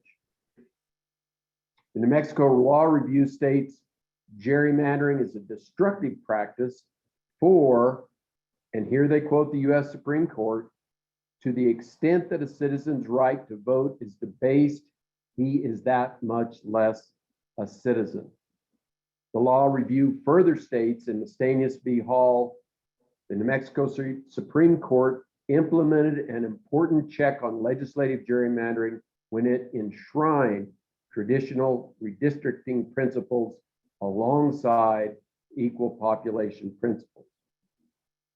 Mr. Chairman, members of the committee, our Congressional District 3 has, since its beginning, had a far reach, way beyond its borders, because CD3 reflects the committee's own traditional redistricting principles. I ask the committee to honor our unique New Mexico heritage that is alive here in CD3 and to ensure that CD3 will continue to be the powerhouse of diversity that it has always been. And thank you.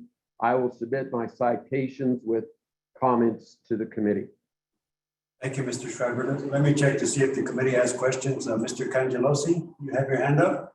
I do. Thank you, Mr. Chair. First and foremost, I would like to recognize Regent Fortner and County Commissioner Terry Fortner, who have come into the audience. I appreciate them being there. They have really advocated for their area for a long time and have brought up concerns with some of the population estimates with the population decreasing in that area.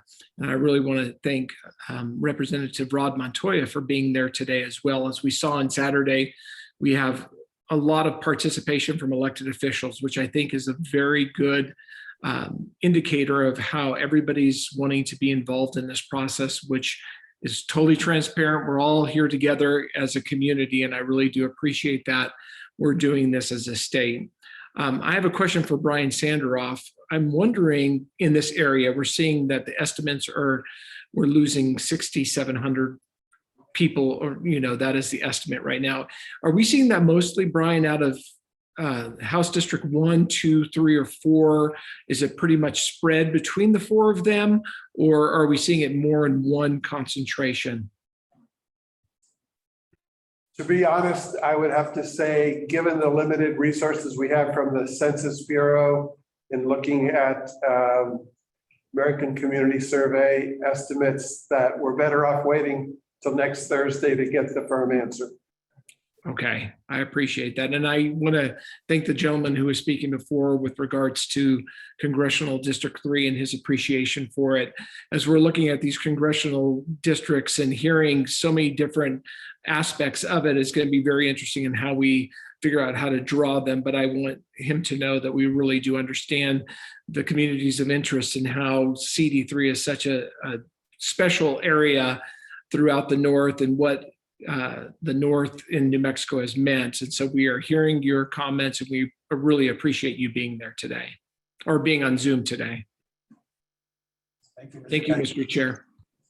Mr. Radigan, you have your hand up? Yes, sir. Thank you, Mr. Chair. I just wanted to, I thought I should weigh in on the population estimate matter. Since I do work with the Census Bureau in ensuring that they are publishing the best possible population estimates for New Mexico. And when I began my position here at UNM 8 years ago, I learned from my mentor, Deli Alcantara. She made very clear to me on day one that the population estimates coming out of the Census Bureau for the northwest part of our state, San Juan County and McKinley County, as well as the southeast part of our state, Eddy County and Lee County, are the most volatile and suspect to inaccuracies.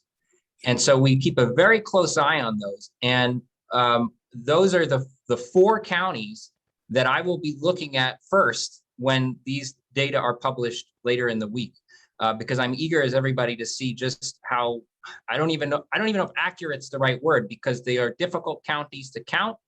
And the decennial census is supposed to serve as the gold standard population count.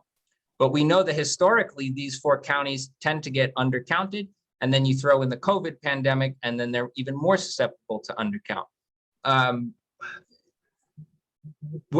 will point out that one of the things that my office worked very hard on mid-decade in the last decade was the Census Bureau had actually had the population of San Juan County move from that 2010 count of 130,000. They had it down to 115,000. And I let them know there is absolutely no way this is accurate when we saw no significant decline in school enrollment, no significant decline in Medicare enrollment, voter registration. It just wasn't possible. Unfortunately, the Census Bureau methodology bases their population change on birth and death records, which are pretty accurate. The Department of Health here in New Mexico, captures those events near 100%, perhaps a little bit lower in some of our remote and tribal communities. But it's that migration piece that they always seem to get wrong. They base it largely or exclusively on 2 things: on Medicare enrollment for the 65 and older population, and on IRS tax returns for the 64 and under population. And that's just proven problematic in these 2 corners of our state. And so, and then with regard to Member Cangelosi's question about, are we seeing this change in one particular district? Unfortunately, we really just don't have a good sense of that, at least not using the Census Bureau's estimate, because they're putting them down in the county level. And then we would have to interpolate from within that whether the change was within a particular district or any subset of the county. So I just share all this because I know that in the community, there is concern about the count. There is concern about their estimates. And so I'm as eager as anybody to see what those numbers are. And I don't know what my threshold is, but there is a challenge process for the census. Side note, that will not change the redistricting process. It will change how the numbers look for the remainder of the decade with regard to federal funding distribution and other matters. Unfortunately, whatever the count is, that's what we're going to use in the redistricting process. But I am going to be keeping a close eye on those and challenging the numbers if I think that if my team here at UNM thinks that they're not accurate, we will be challenging those numbers. So thank you for allowing me to tangent, Mr. Chair. Thank you. Thank you, Mr. Radigan. Any questions from the committee members for Mr. Schreiber? Thank you, sir. Next, we have Mr. Foreman from the Navajo Human Rights Commission. He's joining us via Zoom. All righty, Mr. Corbin, I've allowed you to talk. You can unmute yourself whenever you like. And could you also allow me to share my screen? Yes, just a moment. Come on to panelist. Okay, he's going to rejoin as panelist. Make co-host. All right, sir, you can share your, turn on your video or share your screen and unmute yourself.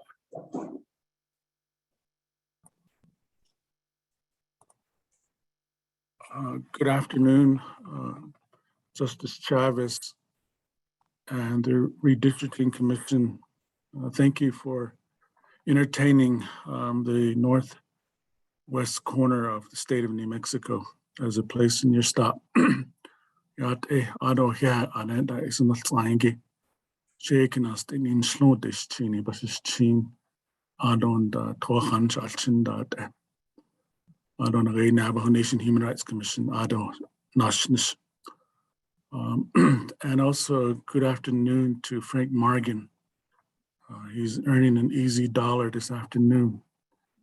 No one speaking in Navajo. I'm sharing the screen with you to some of the questions that came up earlier.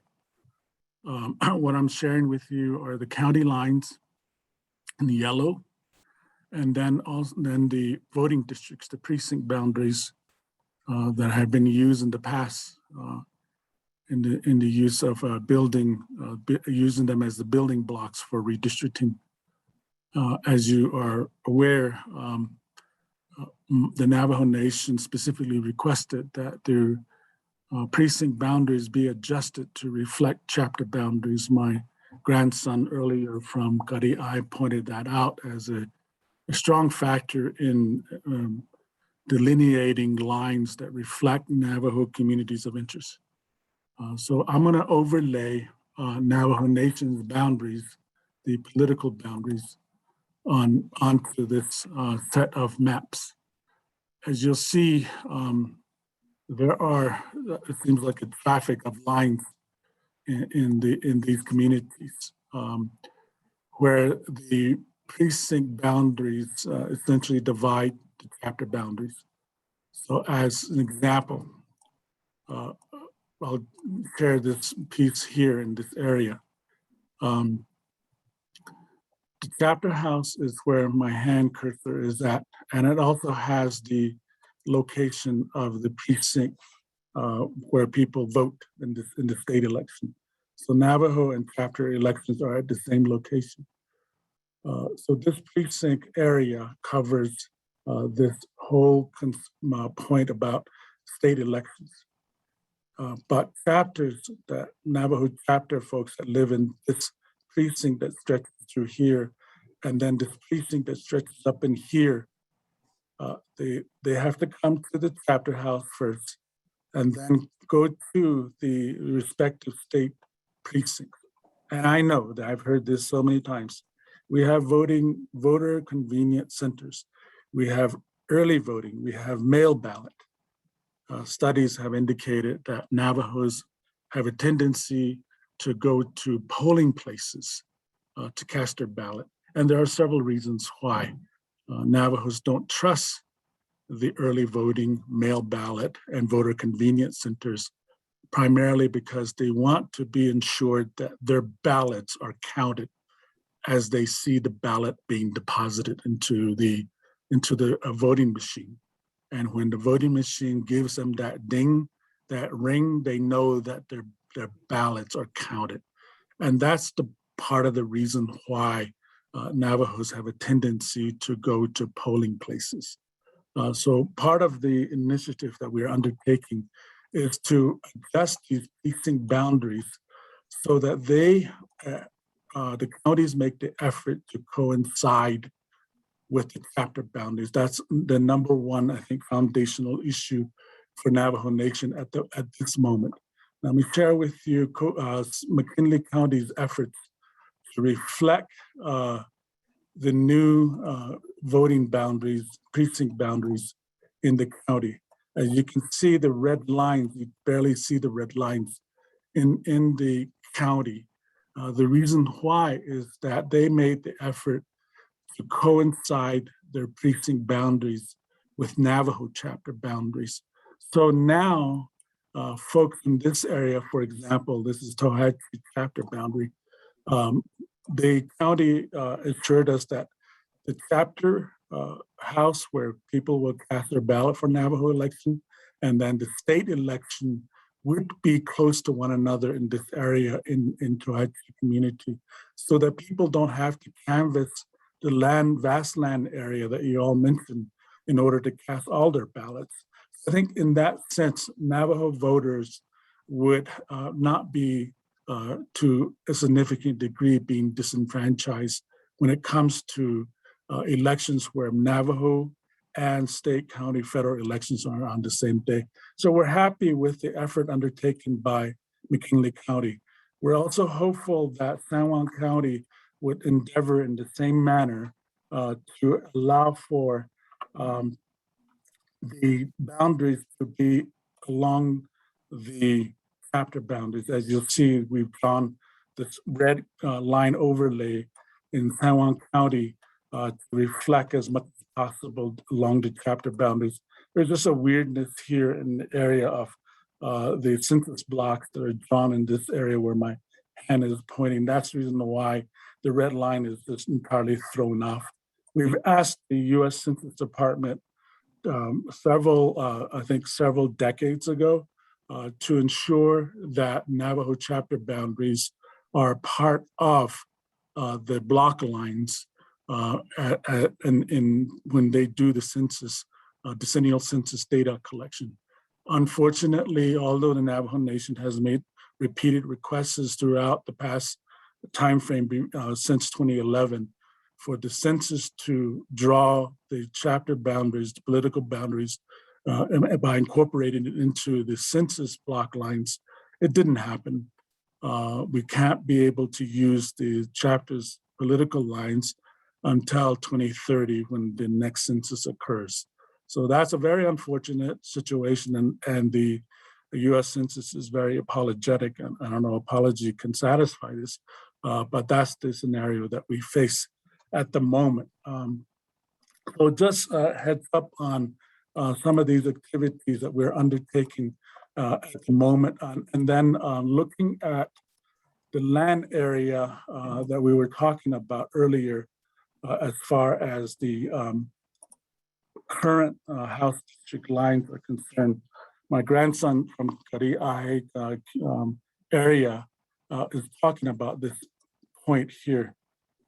Note that one thing, that the current lines are outside the boundaries of the Navajo chapters in many respects. So if we were to iterate a map that reflects this is San Juan County chapter and then Ninahanza chapter, their chapter boundary extends westward along the river area.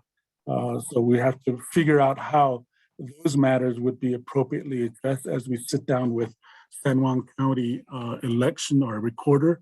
We have that meeting next week on the 17th to go over our shape files and see if we can share ways that we can address these chapter boundaries. But the law is very simple. The Senate Bill 304 saying that efforts be undertaken to adjust precinct boundaries to reflect indigenous boundaries. In our cases, our chapter house boundaries. So that's one thing that's going to be undertaken. Let me just also overlay the aerial map that my grandson was talking about. This area here where you see a lot of circles. These are the farmlands, and there's no residential area in this area here. So it does create some level of land mass where there are no residents living in these farmlands. And that was his point. I gather that his point is to cut this area, this point here where this lake is located, to be a part of District 4 the next go round. So those are some points I think we've begun to look at and look at how we would be presenting these maps to you. The most important thing, I think, that this commission has to take a very serious consideration, and it has to be done, is that you have a responsibility to vet the Voting Rights Act, and that your recommendation appropriately reflects the Voting Rights Act. The starting point for that initiative is the respective Indigenous nation. If the respective Indigenous nation is presenting to you a majority minority district that has that demonstrate the cohesiveness, that demonstrates the division between races when vote takes place, these votes are being polarized. And then you also have the ability to present conditions that are reflected under Section 2 of the Voting Rights Act. You're in the position at that point as to why you deny that Indigenous plan, why you believe that Section 2 is not being met by this Indigenous community's recommendation.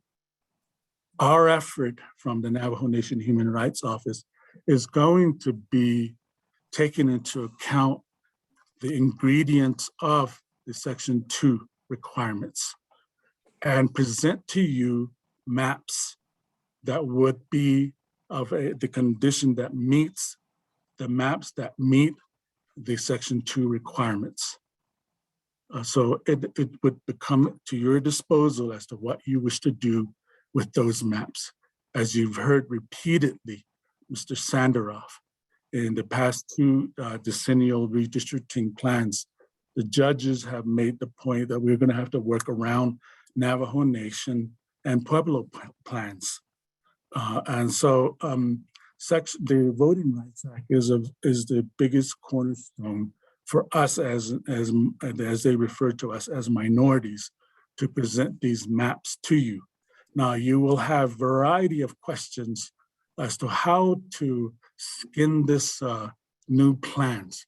The first and foremost is that as we adjust those chapter boundaries for the precinct boundaries to reflect the chapter boundaries, I think that is an interesting ingredient that will make that change for the new redistricting plans. And as we made the recommendations through the task force, we wanted the block lines, not the precinct boundaries. But we didn't get that. So we're going to have to be satisfied with the chapter boundaries being carried as the precinct boundaries to be used in building the election districts for all of the 4 plans, the congressional, the state, the PRC, and the state school board districts. So that's what we will be embarking upon.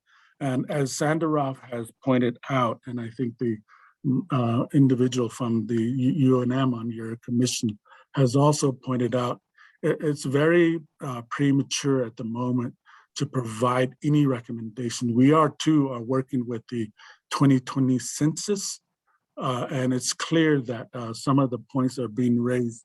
The courts have already made a standardized way of approaching these plans for Indigenous communities. That standard is 64.8% Native American voting age population in the majority Native American district for Native Americans in that district to elect a candidate of their choice. So we've already have some conditions that we have to work with. And I know that some of the current maps have 63%, some have 74%. Our effort would be to try and unpack those districts, Native American districts that have some level of 70% Native American voting age population. Whether that will be achieved, that remains to be seen. But for example, some of these districts are predominantly Native American population. So there's very little wiggle room to work with when we talk about packing Native Americans in these districts. So that's pretty much all I have to say. If there are any questions, I'm available to answer questions. Mr. Chair. Questions from the committee? Mr. Gorman, we look forward to your maps. Our next meeting, September 29th, will be in Crown Point, the Navajo Technical University. And I thank you for making that suggestion and the arrangements. Thank you very much. We look forward. And if there's any help that you need from us, please don't hesitate to give us a call. Robert Radigan has his hand up. Oh, I'm sorry. Mr. Radigan, you have your hand up? Yes, thank you, Mr. Chair, and thank you, Mr. Gorman, for all the work you've done in redistricting over the years and the information you provided to the task force as well as to this group in some of the informational webinars that we had prior to formally convening. I just wanted to get clarification on the 64.8% citizen voting age population. Is that a minimum that you're suggesting, or is there an upper bound to that? Or just help me clarify what the significance of that number. Okay, the significance of that 64.8, it's been iterated and stated in the court records in the state of New Mexico in the past cycles of redistricting. I think the reason why that becomes the bottom floor is the socioeconomic conditions on indigenous lands, where a Navajo voters of voting age.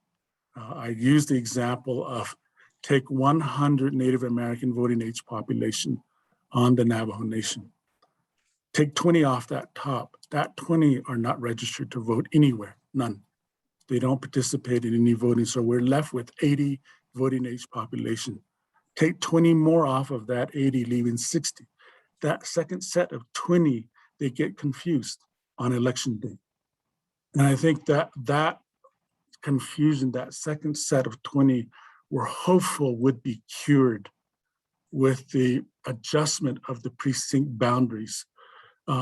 We have to go to 2 different locations during election day.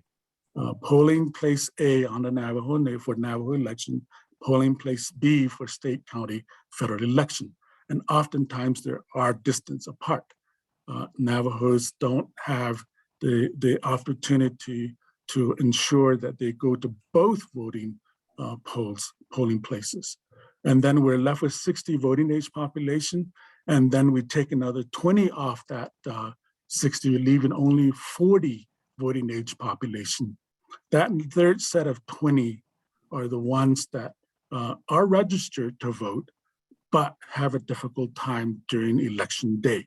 The roads are impassable, the weather conditions not permitting, don't have any gas, don't have transportation to go to a voting place.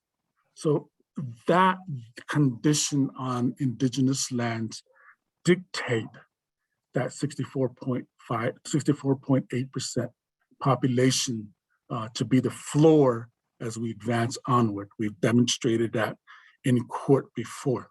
Now, the ceiling aspect that you mentioned too, as I was talking to the Senator Pinto back in 2011, he wanted a 90% Native American voting age population in his district.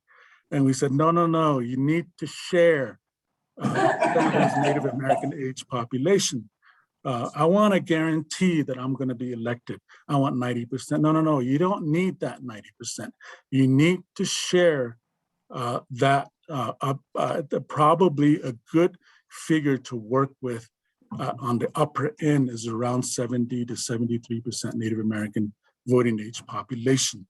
That's a comfort zone because it has the ability to share the voting age population among the districts. Does that answer your question? It does. Thank you, sir. Any other questions from the committee? Mr. Gorman? Billy? Thank you, Mr. Gorman. Chair, would you prefer to go to the folks out at Gallup or a couple more people in the room? We Let's have go, somebody there. let's go to Christina Morris in Gallup, New Mexico. Christina, Sunny's going to unmute you, and we'd love to hear your comments.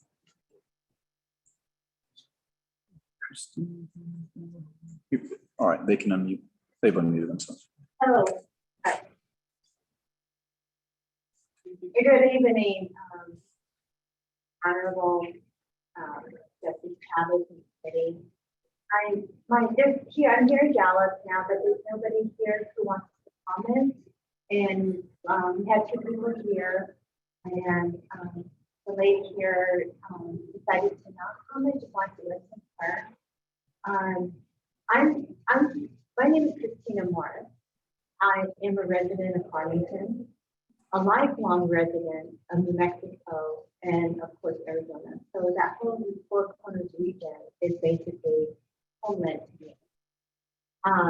And so what Dr. Gorman spoke to and the folks who preceded me, I appreciate what they're saying, because as someone who works in public health, I recognize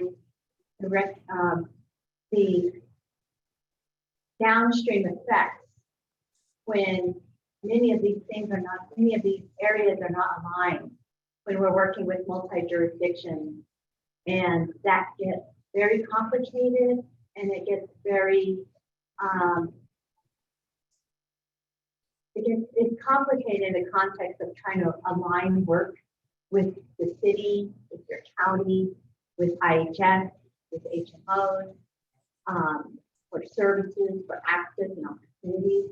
And so having the kind of alignment of these districts, but not ensuring that there's equal representation as part of your principles, where not knowing what the complete census looks like and then taking into context what rural communities really are looking at here.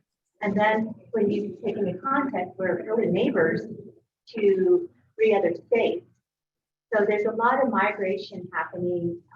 I think definitely what you're saying about the people, the change in the population over the years, I have to say I've seen that also.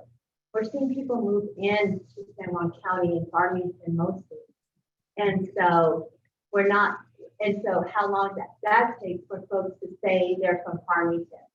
We know that it takes about 6 months before they can say they're a resident of that county or of that town. And so that is going to change the complexion of how the population and the demographics is going to look. So while we think about, especially the work that you're doing, you're thinking about what this is going to look like. I really like how it's about aligning how we can work with Indigenous communities, about their chapters, the locations of those polling places, and how this looks like when we've been thinking about schools and districts. So I appreciate it. Thank you. Any questions from the committee? Thank you, Ms. Morris. Really? Next, we have the very patient Mr. Pavlik.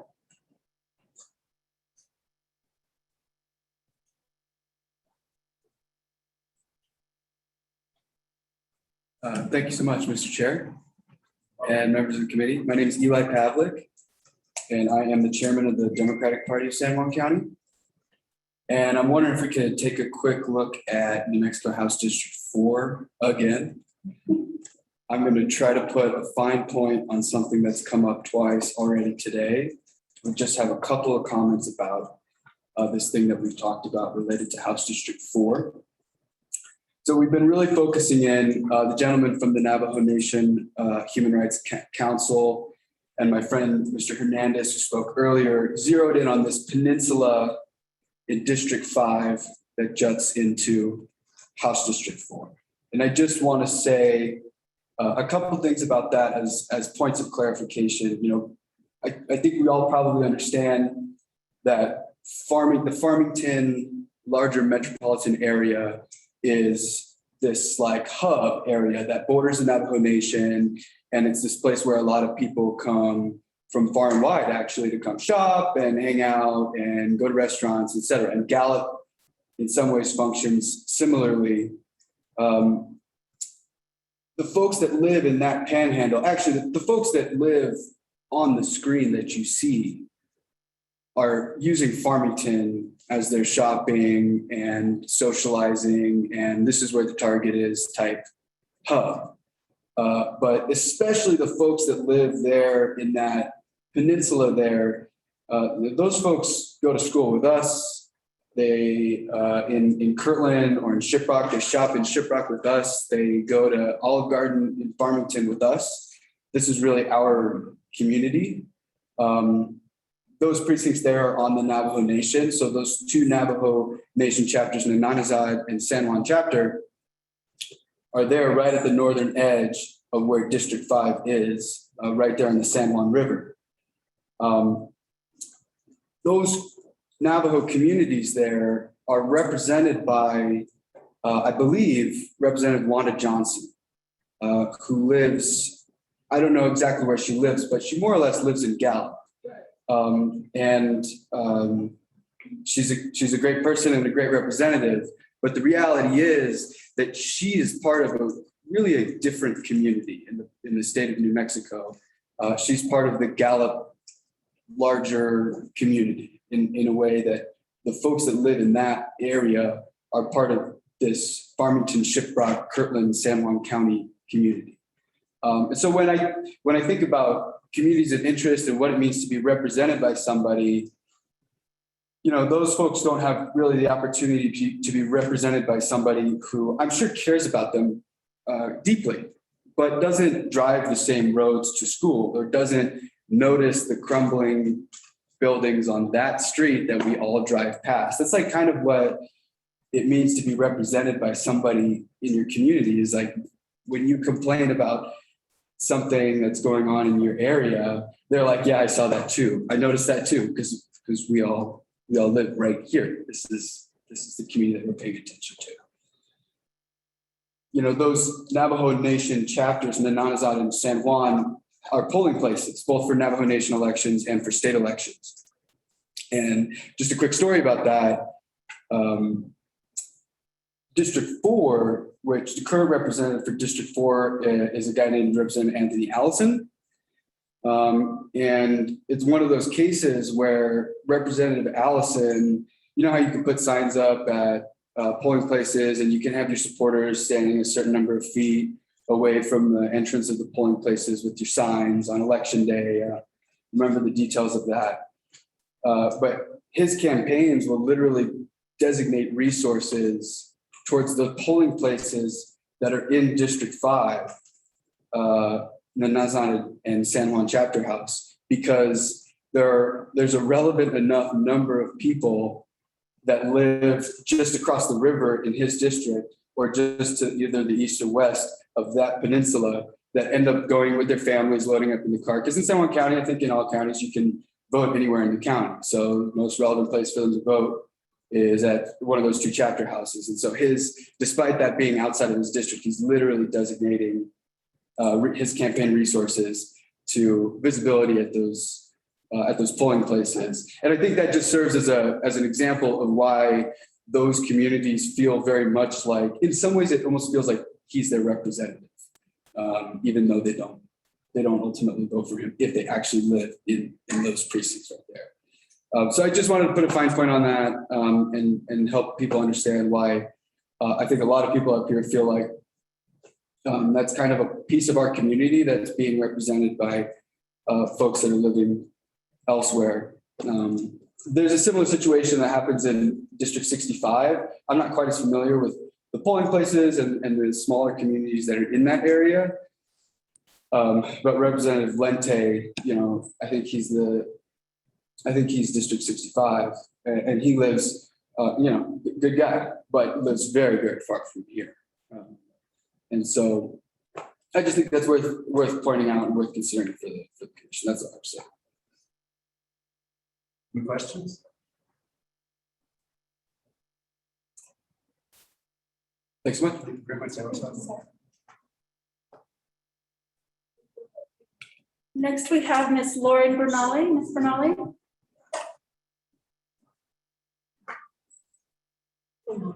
You're good. Okay, perfect.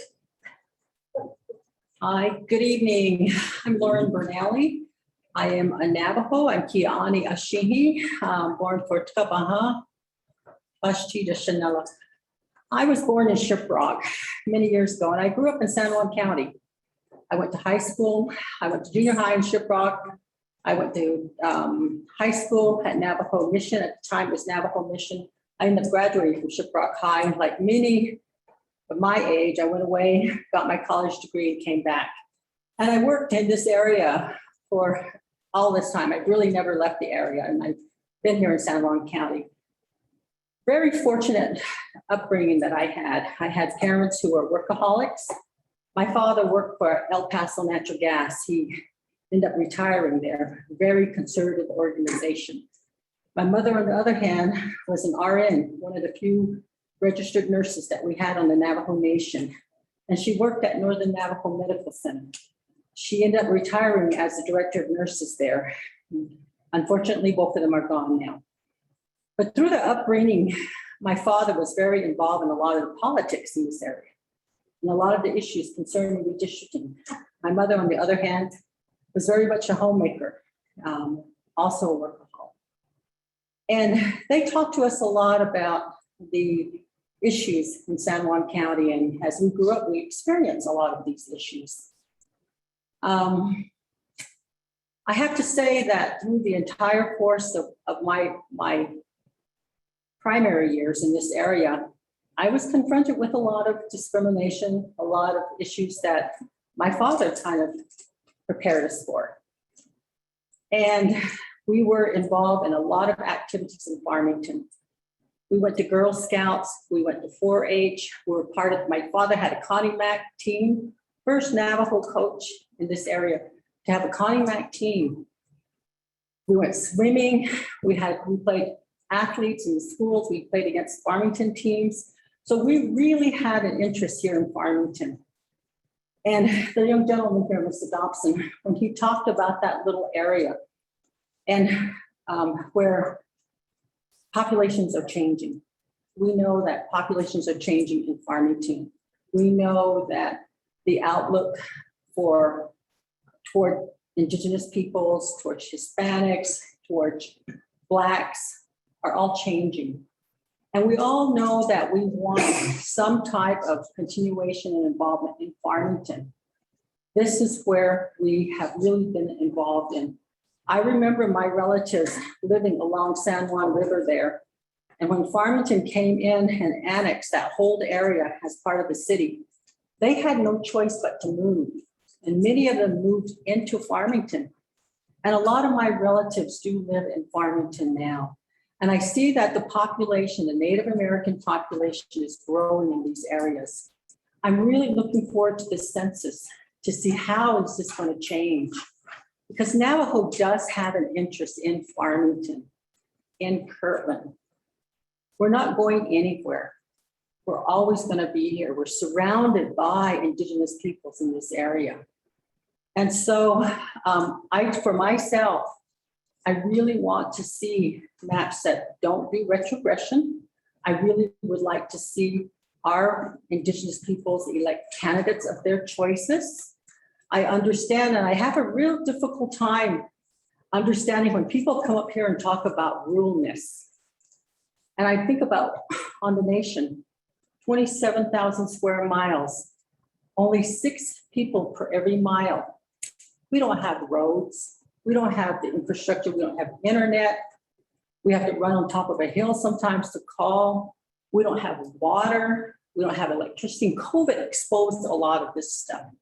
So when we have people talking about the infrastructure problems up here in northeast, San Juan County, I don't see problems. I see paved roads. I see school bus routes. They don't get all muddy like what we're dealing with. So I have a real difficult time understanding what do they mean by rural when I see what I have to contend with.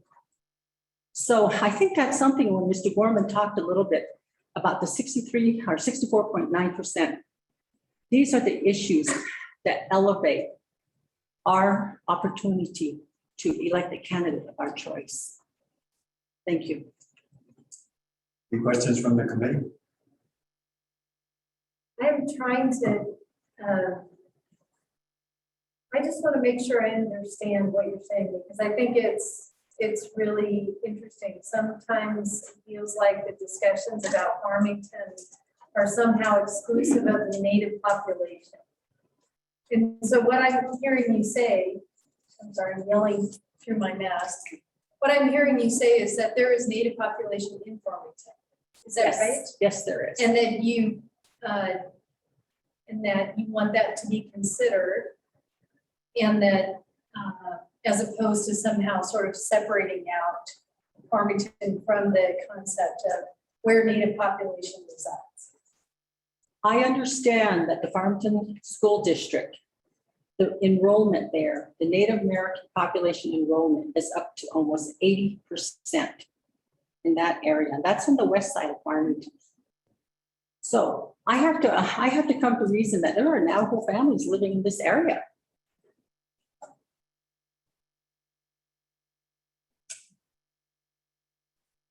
Thank you very much. Thank you. Let's take a little break. We've been here almost 2.5 hours. Let's break for 10 minutes.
Right, Justice Chavez has called the meeting back to order. Next on the list. Ms. Shelby?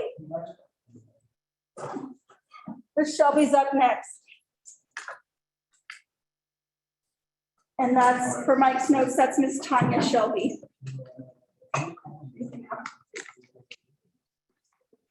Good afternoon, Chair and members of the committee. Thank you for allowing me to speak today. My name is Tanya Shelby. I'm the San Juan County Clerk. I do think it's interesting listening to everybody's comments. You all have a huge job ahead of you, and I know you know this, but I feel for you. I feel, as far as my office, we did the majority of our redistricting in 2019 as required by statute. And I'm up here mainly to just make clarification on just a couple comments that I heard today. Mr. Pavlik mentioned, he kind of explained how he would, I guess, like to see some of the districts and how like 65 goes down into Cibola County, 69. Back in the day, and I know Mr. Sanderoff, of course, remembers this, but we used to only have 5 in San Juan County. And we all realize, right? We border state lines, so you have to come up from the south. Well, that also, you come through the reservation. And so you are, we realize that you guys have no choice. That's why we have 65, that's why we have 69. In part of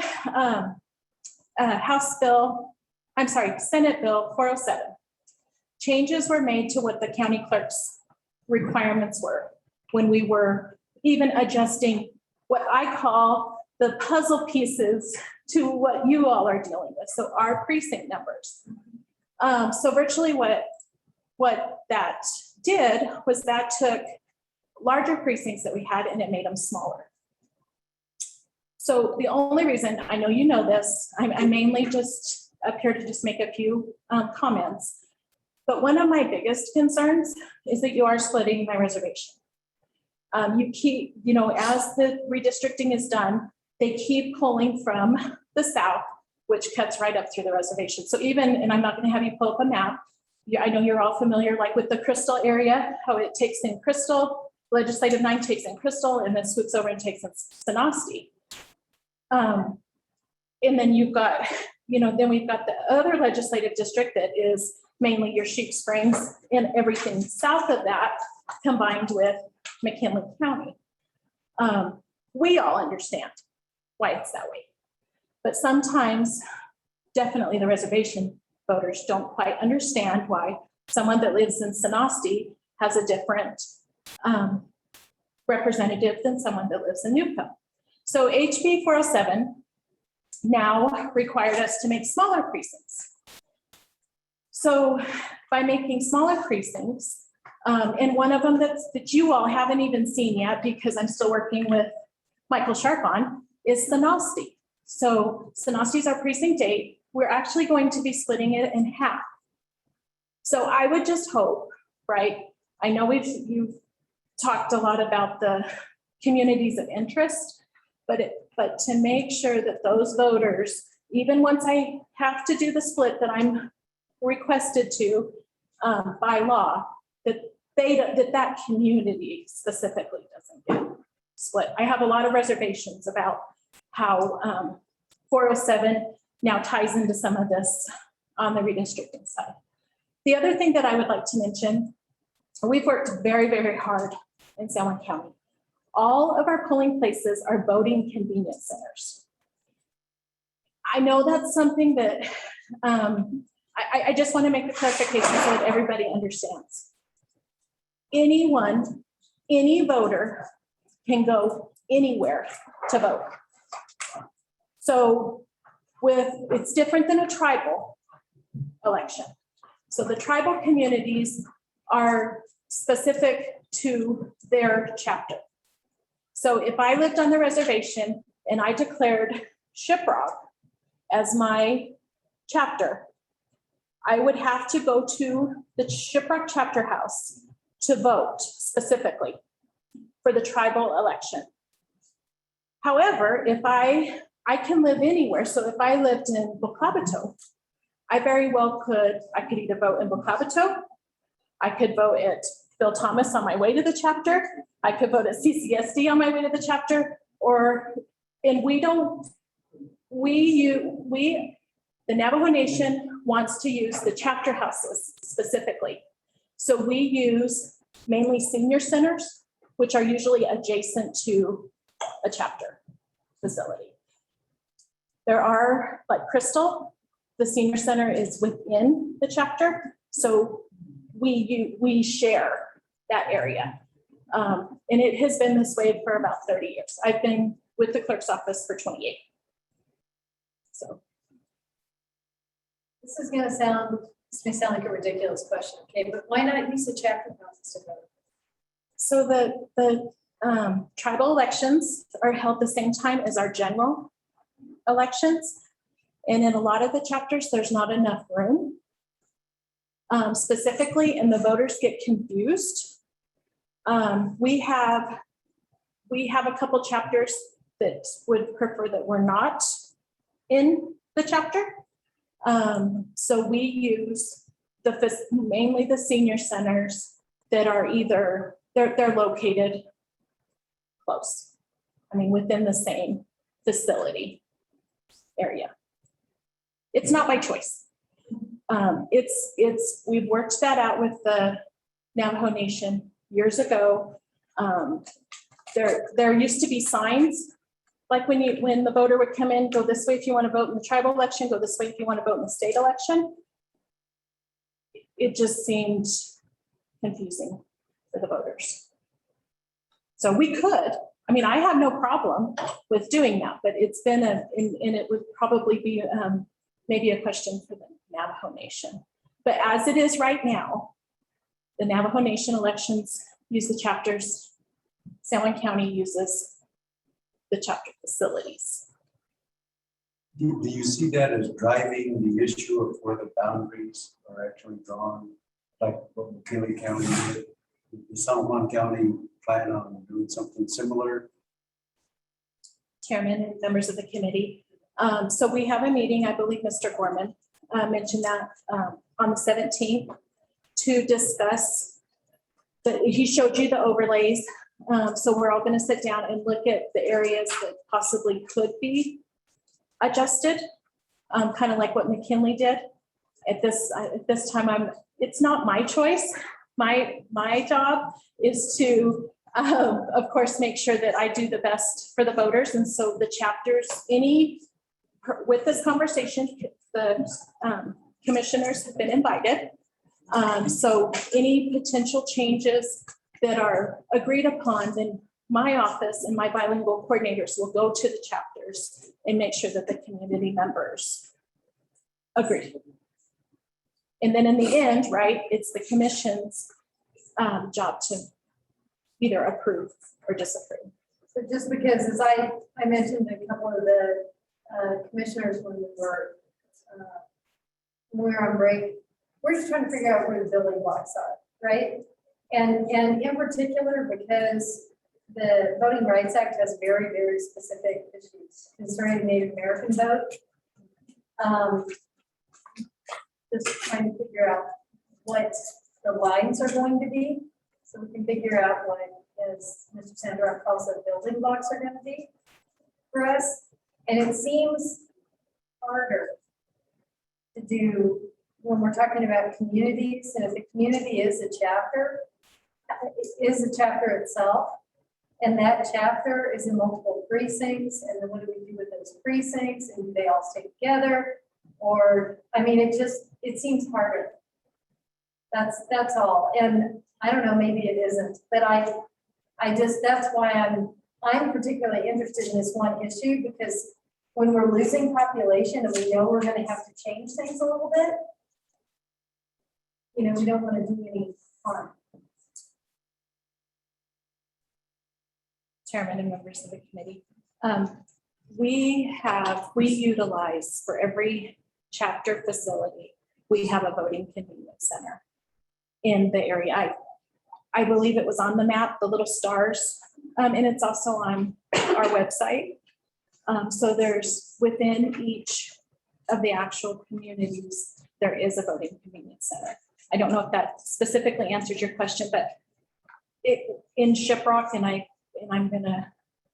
I'm looking to Mr. Sander on it, but Shiprock chapter specifically covers, just because of population, there's 5 precincts just within the Shiprock chapter.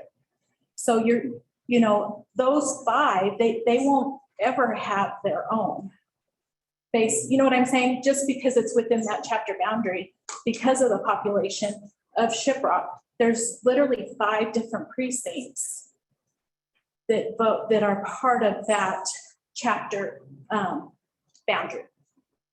You set up a sort of like a perfect thing for me. So like what I'm trying to figure out is if there are 5 precincts that are in Shiprock, but one of those precincts is part Shiprock and part something else, then when we're looking at population and where that precinct goes, obviously it's just easier for us as a community stays together. That otherwise, that's my only, I'm just trying to figure out what our building blocks are and how to have as little difficulty dealing with the communities of interest, because I do appreciate something that was said earlier, and that is that not all Navajo interests are monolithic. That those communities can be different as well from one another. And so anyway, they warned me you were going to be up talking about this issue. So I was just curious, when will you guys have a decision? Do you have any idea when you're going to be telling the commissioners the information? So right now our meeting's on the 17th. And like I said, the commissioners have been invited. Specifically the 2 commissioners that it affects their district. I mean, it's before our county commission meeting that evening. So as an elected official, I can do a report that we've come up, with what and we can show what we've discussed. But then at that point, it would have to be put, if they choose, it would have to be put either on the next meeting agenda. But I do think it's important to make sure, these boundaries that we have been in place, and our voters are familiar with these boundaries. So I want to make sure that we do our part from my office and make sure that we have made those community members out there aware of what's going on. So that when I do bring it to the commission, that we can report that they support it. There's some confusion we're hearing between a chapter boundary and a grazing boundary. And I need to make sure that the voters understand that if our boundary conforms to what we can of a chapter boundary, that they understand what that boundary is. So. That's helpful. Thanks. Sorry. How many precinct splits did you have as a result of the increase in voter participation? 4. Yeah. So one of them specifically is the one that I discussed earlier with Sanasti. The other one is going to be up further north in the Gariaha area, which you all had conversation this afternoon about too. So, and then the other 2 that we have are specifically in one's precinct 54 and one's precinct 48. And those were all, precinct 1 was only over by 16 voters. So I think the highest, yes, they're minimal. As a matter of fact, I received some maps today from Michael Sharp. So. Thank you. Thank you for knowing so much about yourself. Just one question. Actually, I think I have many questions, but only one about redistricting, so I'll only ask one. The voting convenience centers, are they for early voting and election day voting? Chairman and members of the committee, I appreciate that question. So the voting convenience centers are only for election day. However, early voting is virtually the same. Any voter can vote early in any early voting site. So it's the same concept, except for it follows through on election day. And on election day, we have 33 versus the 6 that we have that start 2 weeks prior to election day. And if I could make one more comment, and I'm hoping that Mr. Gorman will agree. When he made his presentation, he mentioned that the reservation voters don't trust early voting, but I believe it's that they don't trust absentee. Early voting, they vote and they are allowed to put their vote in the tabulator, which they wanted. From what I have always, all the conversations I've always had with my reservation voters is they want to put that ballot in the tabulator. So absentee would be where they requested their ballot and then they mailed it in to the office. And I think that that's maybe the process that they don't quite trust. I could be wrong. Thank you very much. Thank you all for listening so well to one another. I wasn't trying to harass folks, but I also want to give a last call. If you're sitting here and you've been listening to one another and you haven't had an opportunity to speak and would like to, we'd really like to give you an opportunity. So last call for first, before we give somebody seconds. All right, Mr. Dodson, the floor is yours, sir.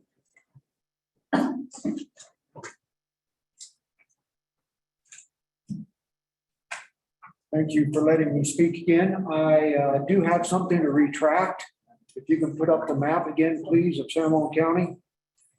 Specifically in the Kirtland area, where I said that between the river and Highway 64, as I learned more, although I was correct that that is a predominantly white area, it's going to have to remain a gerrymandered looking area because I guess the best way to say it is that it really appears as though the prime land was stolen and it's in an area that should be Navajo Nation, predominantly Navajo, and it isn't.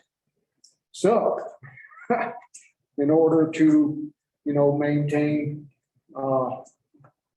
House District 4, predominantly Navajo, that one area is just, you're really gonna have to blow it up to see it. But anyway, it's gonna have to remain looking like it's gerrymandered.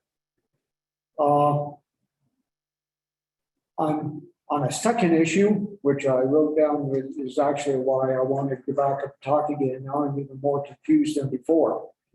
But now that Tanya, you're here, earlier this year, who on the precincts, are there supposed to be a certain number of people in each precinct?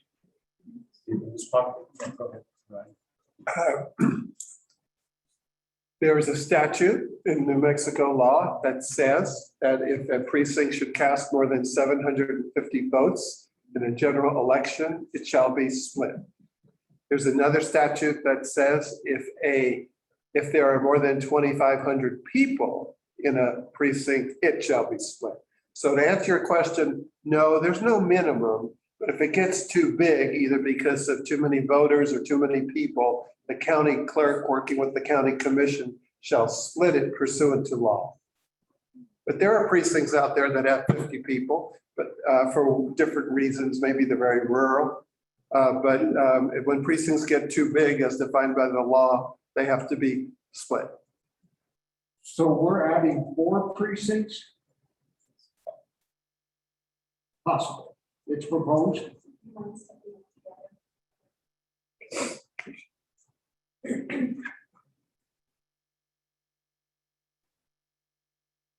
Chairman and members of the committee, we're adding 4 based on the results from the 2020 general election.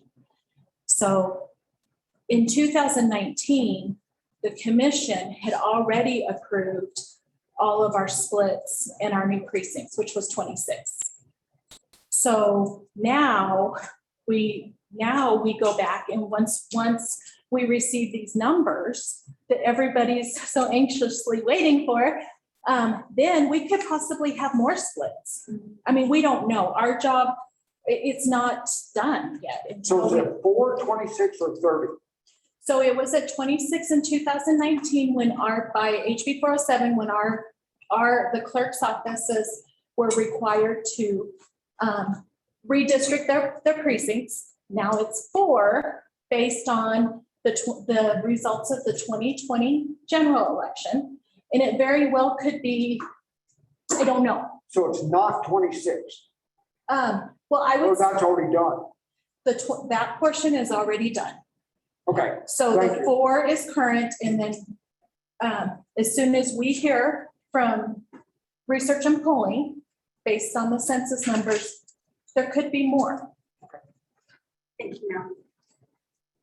Okay, now I request that you look into that.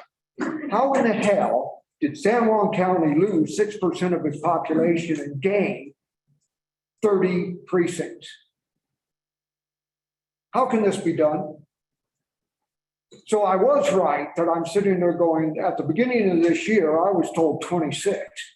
And I knew that San Juan County lost a tremendous portion of its population in the past 10 years. How have we gained precincts? Yes, sir. Because of higher voter participation levels. The law is based on 750 votes cast. So if you did a better job of getting people out to the polls, that would require additional precincts, but not based on population, based on total votes cast. Like in this last election, the presidential election, turnout was pretty impressive. And that's when more precincts went over the 750 votes cast threshold, despite the fact that your population didn't grow, but voter participation levels did. Okay, thank you. Thank you. Mr. Dodson. Sunny, are there any hands raised? Justice Chavez, there are no hands raised on Zoom. Anybody else? There's not, but I do want to acknowledge Ms. Davis, who is the regional representative for the Public Education Commission. Thank you for being here. You don't have to say anything, but welcome. Thank you for being here the whole meeting. Well, thank you. I was glad to be here. I'm the Public Education Commissioner for District 5, which is a strange district. Welcome. Thank you for. Thank you. Yeah. I think that concludes the public input. What about Gallup? Anything else in Gallup? Nobody else from Gallup. Mr. Salcedo? I move to adjourn. A second. I would second that. Anybody opposed to adjourning on Zoom? No, sir. We are adjourned. We will see. Have a good night. Day after tomorrow. Good evening, everybody. Nice to see you. Good seeing you, Senator. Good to see you too, Ryan. Finally got on. Yeah. Take care. Have a good one.